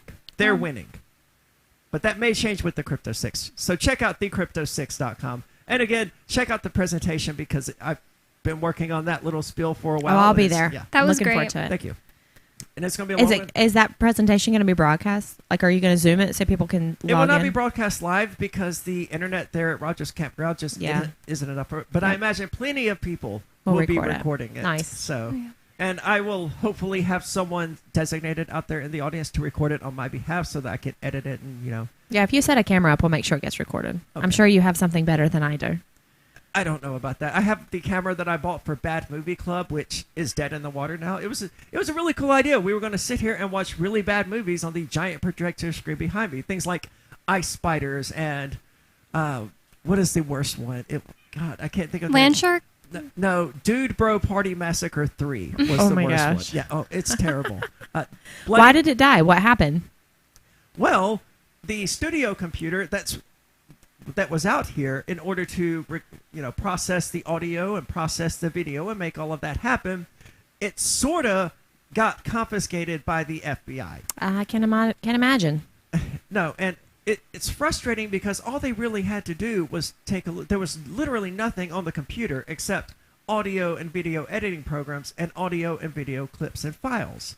So like a 10-minute look at it was that, oh yeah, this is not what we're looking for. That's what I said about my phone. I literally asked them, I was like, can you just look through my phone and then give it back to me? Because I need it for, like, I don't know, my way around Keene and stuff. I'm going to be driving away. And they were just like, nope, Nope. I didn't get in any type of indictment or anything like that, and the FBI stole my phone. Have they given you anything back yet? Nope.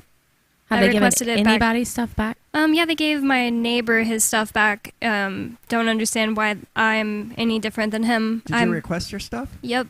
Interesting. I got a letter, a civil, not a civil asset, but like a forfeiture notice in the mail just saying, we took your stuff. My laptop that literally I just play Neopets on, and my phone. The most bizarre thing that they took of mine was my Nintendo Wii U. They left my Nintendo Switch, but they took the Wii U. And the best guess that I could come up with was because the Wii U happened to be connected to the PC that they took via a capture card, because we were recording, Bad Movie Club was branching out. We were recording ourselves playing Super Mario 3D World. So this is connected to a computer. It must be, this Nintendo Wii must be mining Bitcoin or whatever. I don't know what they thought. That'd be awesome. They didn't even know what they took because they put it down as a Wii and not a Wii U. That's how inept they were. It's mind-boggling. So check it out, thecrypto6.com. This is Free Talk Live. Carl Watner, longtime proponent of a voluntary society, died last December. You may have seen his articles published on his website, voluntarist.com, in his newsletter, The Voluntarist, the Mises Institute, or elsewhere over the last 40 years. His newest book, I Must Speak Out, Volume 2, The Best of the Voluntarist, is now available via Liberty Under Attack Publications. This 430-page second volume spans the years of 2000 through 2020 and includes articles by Carl Watner, Hans Hermann Hoppe, Carl Hess, Benjamin Tucker, George H. Smith, Lysander Spooner, Pete Eyre, Joyce Brand, and many others. I Must Speak Out is for the newly initiated, the veteran voluntarist, or anywhere in between. Buy the book now at libertyunderattack.com/voluntarist. For more great content on building a voluntary society and for Carl's extensive archives, check out voluntarist.com. On Free Talk Live, we're bringing people to the ideas of liberty every day. From wrestling superstars like Glenn Jacobs. You guys really are having an impact, I believe. Like I said, a lot of where I am now is due to listening to Free Talk Live. You changed my mind on some very important issues years ago. To random people tuning in on the radio. I was kind of stuck in the left-right paradigm. I heard your show by chance on a Saturday night. From there, I went on, joined the Free State Project, and become an amplifier. So, that's really the reason why I amp is because I know that if it wasn't for you guys being on as many stations as you are, I never would have found the ideas of liberty. Your amp will directly change more lives by getting Free Talk Live in front of people looking for talk radio online and on the air. When you amp Free Talk Live, you get perks like access to the AMP-only Facebook group and AMP podcast. Visit amp.freetalklive.com. Looking for a great real estate investment? Consider New Hampshire, which is ground zero for the Liberty Movement. Your first call should be to Mark Worden from Porcupine Real Estate. He's more than just a real estate agent. He's your New Hampshire concierge. Where are the best places to live? Do you want farm, city, the burbs, or forest? Do you want a duplex or multifamily building so that renters pay your mortgage? There are homes in all price ranges in New Hampshire, and Mark can help with financing too. Invest in liberty and property. Mark Worden can help. PorcupineRealEstate.com. If you want to know the latest about Free Talk Live before we go on the air, all you need to decide is how you want it delivered. It's your choice. Visit news.freetalklive.com to receive our usually weekly news updates by email. Plus, we have a Twitter account at twitter.freetalklive.com, and you can follow us on the decentralized Mastodon platform at toot.freetalklive.com. So please follow us at toot.freetalklive.com and sign up for our emails at news.freetalklive.com. The Free State Project has reached its goal of 20,000 liberty lovers who've pledged to move to New Hampshire and get active to achieve liberty in our lifetime. Perhaps you're trying to figure out what part of New Hampshire should be your destination.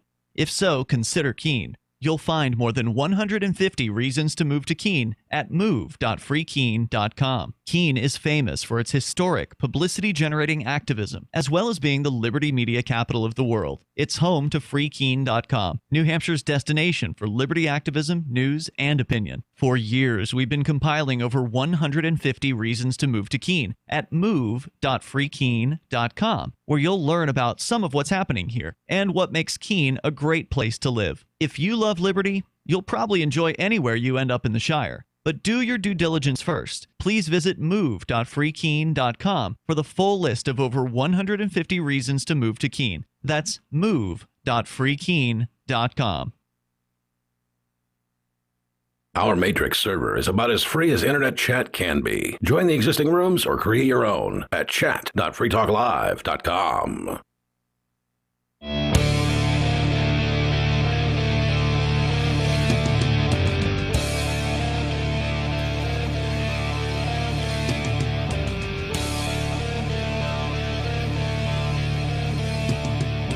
It's Free Talk Live, 603-283-6160 if you want to join the discussion. That's 603-283-6160. With you in the studio tonight, of course, it's Aria, Angie, and Bonnie. And before we got sidetracked into talking about ForkFest and the Crypto 6, I'm still excited about ForkFest coming up. And it's not my body and my brain, they know it's time for ForkFest. Like, I wake up and the sun is shining in. It's warm. I can feel the sunlight. I'm like, yes. Why am I not at Rogers Campground? Oh, it's coming up. Because it's that time of year. Usually about the time I'm leaving Keene, it's about hitting 90 degrees here, and it's about 70 degrees there. For whatever reason, it's already 90 degrees here during the day. Mm-hmm. And my body is just screaming at me, why aren't we at ForkFest? I even thought about calling to book more days. I was like, Really? we can just go early. I was like, we can leave next week early. Oh, I was going to say, are you going for the full pork and fork fest? I arrive on the 18th and I leave on the 7th. And I was just like, what's a wow. couple more days, right? Like, what's a couple more days? I'm right there with you, right? Yeah. I want to. I can't because I have an obligation that doesn't end until then. June the 20th. But So you're coming on the 21st? I'm coming, yes. I've actually had someone create the meetup event for the Bitcoin, the cryptocurrency meetup, where at the convoy, historically leaving from 73 Leverett Street, is instead going to leave from my house / the Mighty Moose Mart next door. Okay. Because there's safety in numbers. We all have two-way Absolutely. radios. Yeah. We all use Waze, and we're all going, so there's not much reason not to just convoy up there. I agree. That way, if something happens, we're all covered. Yep. So that's hopefully 8:30ish in the morning, provided I can wrangle the cats together because You take your cats? I do. Oh my gosh, Aria. I left them the very first time that I went, and I still lived in Mississippi then, and I had my sister take care of them, and I think No, I didn't leave them any other time. I just took them with me. You've seen how attached they are to me. Can you imagine what Rainbow would do with me being gone for a 2-week period? I'll be lost. Is Dinner the one that hides usually? Because I don't think I've ever seen him. I think I've only seen Rainbow. Their personalities have swapped over the last 2 years. He used to be the really adventurous one. Like, he would have been the one out here introducing himself to everyone. In the camera. And Rainbow would have been hiding at the top of the stairs. Because that's what I remembered, but you told me that this one was Rainbow, and she's been, like, over here sniffing me and rubbing on my legs and stuff. But yeah, pretty much since Bad Movie Club started and there were people coming over here just regularly, Rainbow started becoming more and more friendly, and Dinner just sort of takes a lot longer before he is willing to come out. He did pop out. He popped his head out last night or Monday night just for like a moment. But yeah, Rainbow, she's like, I'm on the show now. I'm a famous kitty. And she talks. That's what I love most about her. She just sits here in my lap talking with us. Can you feel her purring? Yes. Does she? Yeah. Yeah, she purrs constantly. That's great. But yeah, I couldn't leave them here for 2 weeks. But anyway, yeah, ForkFest is coming up, and I can't wait. And join us. Come to ForkFest. It'll be great. Absolutely. We're going to be doing the show there, and there's all sorts of events. You were talking about last year there were strippers. I imagine there will be strippers again I this believe year. they're on the dock. Yeah, they're on the schedule for him. Very cool stuff. Interesting stuff, not necessarily cool. A thieving nun funding her gambling addiction by, evidently she wasn't very good at gambling because she had to routinely steal tuition from the school that she was. Over 10 years, the Catholic school in California, she stole $835,000. That is... Yeah. What is the proportion? How many kids' tuition does that cover? I don't know. It just said between tuition and donations. It says Kruper, who took vows of poverty at age 18 and spent 59 years in the religious order, said in her plea agreement that she had begun diverting money from the school's tuition and donation accounts to savings accounts that funded the living expenses of the nuns who worked at the school, and then used some of the money for herself. According to prosecutors, Kruper admitted that she falsified monthly and annual reports to the school administration to cover up her fraudulent conduct and lulled St. James School and the administration into believing that the school's finances were being poorly accounted for and its financial assets properly safeguarded, which, in turn, allowed defendant Kruper to maintain her access and control of the school's finances and accounts and thus continue operating her fraudulent scheme. In a statement to the Washington Post, Kruper's lawyer said she is very remorseful and sorry for any harm she has caused. As soon as she was confronted, she accepted full responsibility for what she had done, and she has cooperated completely with the law enforcement and the Archdiocese? Yes, thank you. What confuses me about this is that forgiveness is the mantra of Christianity, or at least it's supposed to be. If you catch someone doing something wrong, you're supposed to forgive them. But not prosecute, right? Yeah, but it sounds like the Catholic Church here did not forgive the nun and chose instead to punish her. When Christ himself said, don't forgive someone 7 times, forgive them 77 times 7 times. Well, that's a bit true. much for me, but forgiving someone once, I'm okay with. That is true that Jesus said that, but the Catholics do believe in confession, and it doesn't seem like she confessed. It sounds like she did it for 10 years and didn't feel remorse until she got caught, so... Well, it says that she was suffering from a mental illness that clouded her judgment. Me too. It clouded her gambling abilities. She wasn't as well. very good. That mental illness got to her. You would think that, once she embezzled the first $80,000, if she was even halfway decent, she could at least coast that out for a long period of time. Nope, she was really getting into it. Well, it said she also used the money to help for the nuns, like help pay for expenses for the nuns at the school. Dang. So she didn't use all of it for gambling. Well, it seems like that should have been included as in the tuition anyway. It's like, hey, we're gonna pay for the coffee that the nuns require to not smack you kids around at 8 o'clock in the morning while you're being rambunctious and they're 70 years old. Yes, exactly. And what even is a retired nun? How do you retire from being a nun? Wow. How does that? Do you have It's sex? 79. You're like 79 years old. Yes, I signed up at 18. Now I can go have some sex. Oh my God. It's awful. I didn't think about that initially, but what in the world is they just say, okay, I'm done. I did my service I'm to all Jesus. Out. 59 years. God is good. I joined the nunnery at 18. 18. Took the vows of poverty and... Yeah, whatever it was, at 18 years old. For 59 years, she did it. Talk about throwing your life away. Yep. It says that the scheme was uncovered during an audit after Kruper retired in 2018. Prosecutors said that she had also instructed school employees to alter and destroy financial records. Kruper is due in court on July 1st and faces up to 40 years in federal prison. She's not going to live 40 years. Yeah. So why are they going to face? Why is she facing 40 years? How old did you say she is? 79. Yeah, she's probably not going to live 10 years. If she's lucky. She's retired now. All of her motivation is gone. Yep. I was saying recently, like, it should be illegal to prosecute people in their 80s because that's just sad. Like, you want to make an 80-year-old sleep on one of those jail beds, you're an awful person, no matter what they did, unless they killed someone. It's amazing to me that you can find a government employee. It's not amazing. I keep saying that. It's disheartening to me that it's not amazing to me that you can find government employees willing to prosecute 79-year-olds. Yep. It's like, okay, you did a bad thing and you're sorry, but you're 79 years old. What could we possibly do to you at this point that would make any difference whatsoever? And do we really want to be the type of people who are incarcerating 79-year-old retired nuns? No, I don't want to be that kind of person. No. So why would anyone allow their government to do that?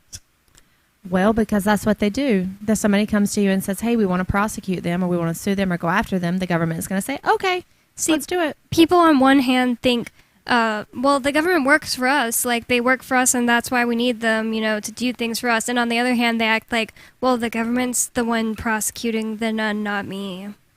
Yeah, but if the government works for you, then you're the one prosecuting the nun. I mean, makes sense. Let's bear the true face of this, which is that you have absolutely no ability to control what your government does. They're going to do whatever they want to do, and you can bitch and complain about it all you want. You can sign all the petitions you want. You can go to change.org all you want, and none of it's. You can vote all you want. You can choose whatever representatives, whatever senators, whatever presidents you want. None of it's ever going to change, and none of them care what you have to say, because they're your rulers. You're their peasant, and you will do what they say, and if you don't, they will unleash their attack dogs on you.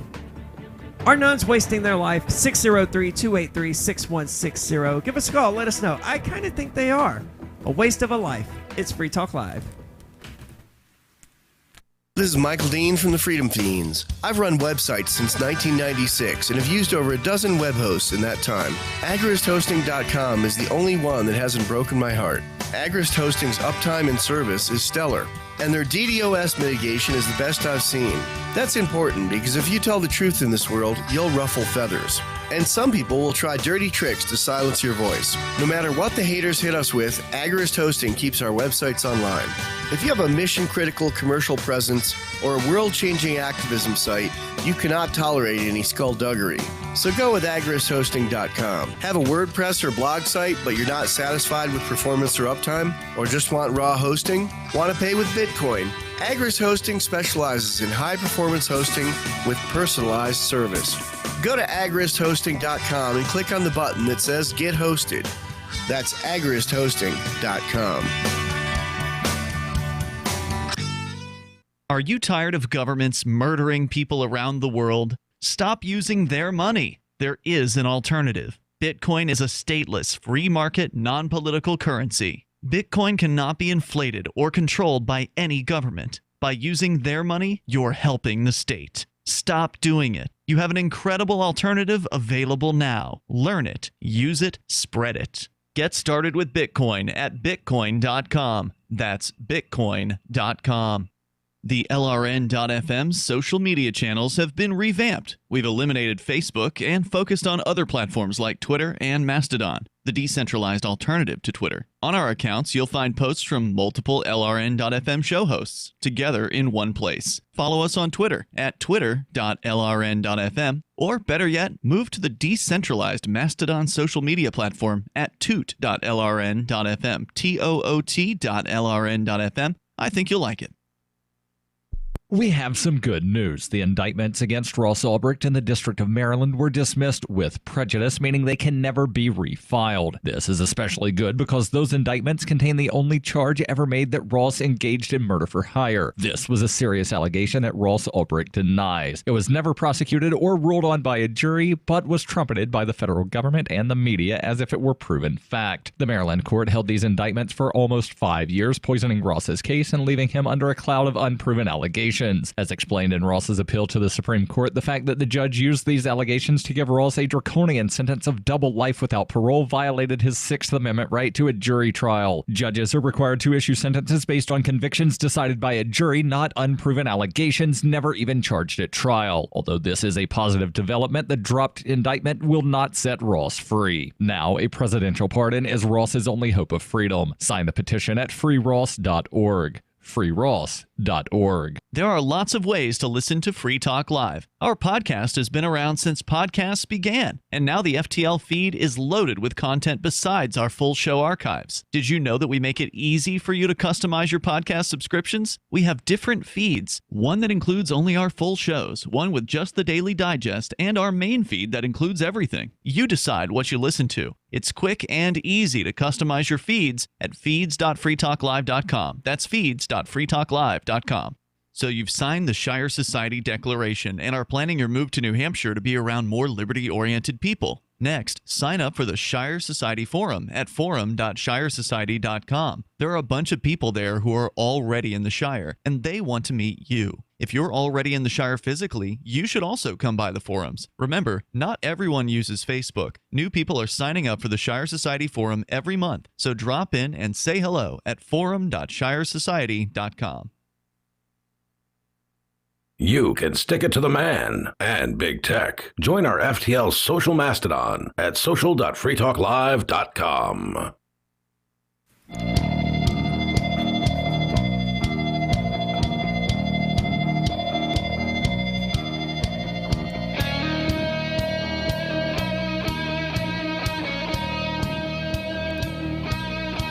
It's She Talk Live, your Wednesday edition of Free Talk Live. With you tonight, it's Aria, Angie, and Bonnie. And we've been talking a lot about Fork Fest tonight. And I want to bring that back just for a moment because I remember last year at Fork Fest, you told me the next day about an event where someone came up to you saying, "Hey, Aria," because it was dark and they had mistaken us. And I'm sure it wasn't too flattering for you, but no, for me, I didn't that was care. Super flattering. No, it was flattering for me, and let me tell you why. Because I work out a lot, and you have very good shape and form in your arms and in your chest, and so I was like, "Huh." I said, "No, not Aria, Angie," and they're like, "Oh, I'm really sorry." I used to work out a lot, but lately I don't. I haven't worked out in probably 10 years. I'm going to start boot camp once a week, and I'm going to be leading it. So it's free if you want to come. Yeah, it's 25 minutes. It's a boot camp. You should come. Where, at your house? No, it's going to be at the shop where we had the market days. Okay, awesome. Yeah, I went and But bought you some stay stuff. in really good shape. I mean, you have a farm. Yeah. And apparently you like doing push-ups. I do. I like doing push-ups a lot, yeah.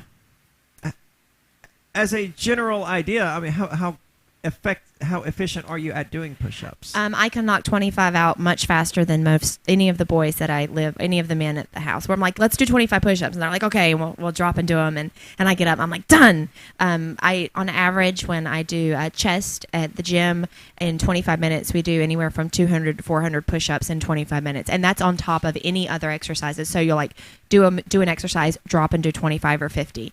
Do an exercise, drop and do 25 or 50. That's pretty intense. Yeah. We had, when I was in high school, we had an English teacher who said that if you could beat him in one-handed push-ups, then you didn't. It was a U.S. history teacher. Then you didn't have to do any of the homework for the entire year. One-handed push-ups are really hard. I took him up on this challenge, and I won. And he backpedaled. And was like, "No, you still have to do your homework." Oh, that's ridiculous. Yeah. I would sue. Well, I don't know if you can sue a teacher, but it was frustrating. Nice. At least. But that was 17 then, so I was in much better shape and capable of doing it. But you're in shape now. Yeah, I do personal training with a trainer 5 days a week. Wow, really? For 2 sessions are 50 minutes, and one is the other 3 are 25. That's intense. Yeah. Congratulations on that. Doing Thanks. something you like. Well, it's my therapy. You know, I do it because if I don't, I go crazy. It's where I release, have people do certain things to. Sure. That's what I do. I've been looking for a new one because I started vaping and then I wanted to stop vaping. So, I mean, I did cold turkey stop. And Good job. I noticed you didn't have it. Oh, yeah. It's not like I'm like, I can't and I need to go do it. But I want something because something else to, have like that. Because I don't think that, abstinence is the answer like we were talking about earlier. I'm a fun nun. Mm-hmm. And I don't know not just abstinence with sex. That's not what I was talking about, but you know what I mean. I want something from like alcohol or drugs or something like that. And alcohol's not there's really a my reason thing. these guitars are hanging up here. I mean, those are my outlets in the same way that Angie's is working out. Mm-hmm. Oh, wow. I've been thinking recently that I want to learn how to play piano because somebody told me that's the best way to learn music. And I've never had any type of music class, but I really like to sing. So I have a keyboard if you want to borrow it. Maybe I will do that. Yeah. That'd be fun. It sits in my living room. Nobody plays it. But will that be the same as like vaping? I don't know. It could take up your time because I've always heard that people who smoke or people who vape or do something like that they do it out of boredom. I don't know. You're a smoker. Is that why you thought you picked it up when you first started? I picked it up out of peer pressure. Okay. And I mean, sure, if I'm bored and just sitting there doing nothing, I will likely just step outside and have a cigarette. Mm-hmm. But my cigarettes, especially over the last 9 months, have been far more structured and specific than that. Like, it's not that I go outside and smoke once an hour or anything like that. I go outside and smoke when I have a chance. But it works out to be about once an hour. I'm never just sitting around bored going, oh, well, I guess I'll go have a cigarette. Go light up. And my mother-in-law would always, she'll light them and put them in her ashtray. The one time that's not true is driving. Not chain smoking while I'm driving is a continual struggle because I'm not doing anything else. I'm bored out of my mind. I'm used to being far more productive than I am when I'm sitting behind the wheel of my car. Oh, I bet. And it just drives me crazy that I can't. I'm not stupid or reckless, so I'm not going to be using my cell phone or anything, but it drives me crazy that I can't be more productive while I'm driving. I can imagine that you could hire a driver and then you could still be productive and it would still be cost effective for you. Maybe. I don't know. But then you have to have someone come over every time you want to leave your house. You could just give them a schedule. I need you to be here. These are the times I need you to be around. I don't operate on a schedule, though. Like, me either. At some point yesterday, I decided I was hungry, so I put in an order and I just went and got it. it's not that scheduled. I know I'm going to be hungry at some point over the next 5 hours, but when exactly is that going to synchronize well with having your driver? Yeah, and having a break in which I can just eat. Yeah. The thing about a piano replacing a vape, though, is just like, for me, it's not boredom. It's just that it enhances things. Like, me and Ian have been listening to a audiobook, and while I'm sitting there listening to the audiobook, maybe this is partially boredom, but also my brain thinks, oh, I can do that thing that will enhance this right now. And then I'm like, oh, yeah, I'm not doing that. And obviously, I can't play a piano in the middle of listening to an audiobook, you know? I don't know. Yeah, you could put your headphones on. He'd be like, what are you doing? Nothing. No, but it's just like I want that thing that enhances every situation, but it to not, be bad for me. I don't know. I find that music in general enhances every situation for whatever that's worth. I saw a mural once on the internet that said, art is how we decorate space, music is how we decorate time. Wow. And that's always pretty struck good. with me because, So cute. that's a really good way of putting it. Mm-hmm. I've never heard that. I've only seen it the once, but back to the subject of push-ups. You have something here about someone who did something that's just absolutely remarkable. I did, yeah. There was a Wisconsin father sets new push-up world record to raise money for a family of fallen first responders. A Wisconsin father of 3 accomplished one of the greatest goals, completing 1,500,231 push-ups to set a new world record for most push-ups done in a year. Now, if you calculate that out, because I did when I read it, was 4,110 push-ups a day in a year. That's how many he had to do per day. Now, he probably done more or less on certain days, but on average, that's how many. That's a lot of push-ups. Like I could see 4,000 in a year. That's like a little over 10 a day. Now, I did a shred a couple years ago, and one of the other instructors, we were like, okay, we're going to do 500 push-ups a day. And that was hard. 500, and because your arms get tired, and after a bit, you're like, this sucks really bad. But we did it for 30 days. Oh my God. I could never. You said 500? It was 500 push-ups a day. And we did personal training a couple days a week. But so our trainer was like, push-ups. And we're like, are you seriously? Yep, push-ups. Every single time we turned around. I mean, I guess it's good for you, right? Yeah. So, I mean, I held in that same shred, we did a plank challenge, and it was a 52-minute plank I held. Oh my God, that's crazy. And the only reason we went down is because the girl, I was the only one, there was a girl there, and she was a gym member, and she was like struggling, and her hands were numb, and I said, okay, we're going to go down at the same time so we can do it together. And she was like, really? I said, yes. And what so is we a went. plank? A plank is where you just hold your body up and your feet are straight and everything's off the floor. It's like holding a push-up top, like a high push-up. And you could go on your elbows and you could do one-handed and stuff. But we were there for 52 minutes. Jesus. Yeah, same shred. We did wall sit challenge. I didn't win it, but I held a wall sit for 36 minutes, and I had to stop because I had to go over to the gym to teach a spin class. That was a hard spin class to teach. I was like, my legs were shaking. Oh my God. Have your parents ever punished you by making you sit on the wall? Mine have. Really? Sit on the wall? That's crazy. Yeah, my dad's in the military. Sit on the wall? Yep. I was Put your just so back lucky you against don't it in know. like a chair stance, and you push yourself up and you hold yourself in a chair position. Oh. Yeah. That's a wall sit. That sounds awful. It's yeah, like- for punishment, of course. It's like holding up a book. It doesn't look bad, but then it quickly starts getting really, really Well, I mean, bad. you're basically doing a permanent squat. That's exactly what you're Yeah. doing, but you're holding Yeah. your back against the wall. Yeah. Yeah, that's a horrific punishment to put a child through. How old were you? That sounds like therapy or something. I don't know. I love my dad. I don't care that he punished me when I Yeah, was that's bad. okay. But I mean, really, it's not a bad punishment, in my opinion, because it's going to teach them strength, and they're going to have to learn that if they do something wrong, they're going to have to sit in this uncomfortable position for however amount of time. Yeah. I mean, and he couldn't have made you stay there very long because it's Yeah. impossible for a child to hold it for a length of time. I don't know. I probably was like anywhere from like 5 to 8. Yeah, so I mean, it's probably like 15, 20, 30 seconds at most at least when you first started. Yeah. Okay. I mean, that's reasonable. Yeah, I know grown people who sit next to me doing wall sits and training, and like they shake after like 30 seconds. I'm sure I would. So, and I'm like, you okay? You okay? That's insane. I can't imagine doing 4,000 push-ups a day. Me neither. That's crazy. I sent it to the trainer, and I was like, he did this many push-ups. She said, insanity. Just insanity. That is insane. It's good to stay in shape, though, and it's good to have a positive outlet for our frustrations and for our pent-up anxiety and whatever emotions we want to have released it's good to have a creative and positive way to do that. Thanks for listening. Check us out at freetalklive.com. After a devastating war, the alien visitors were driven back, and their willing human collaborators were left behind to face the music. When Emma Jean Anderson's ex-lover springs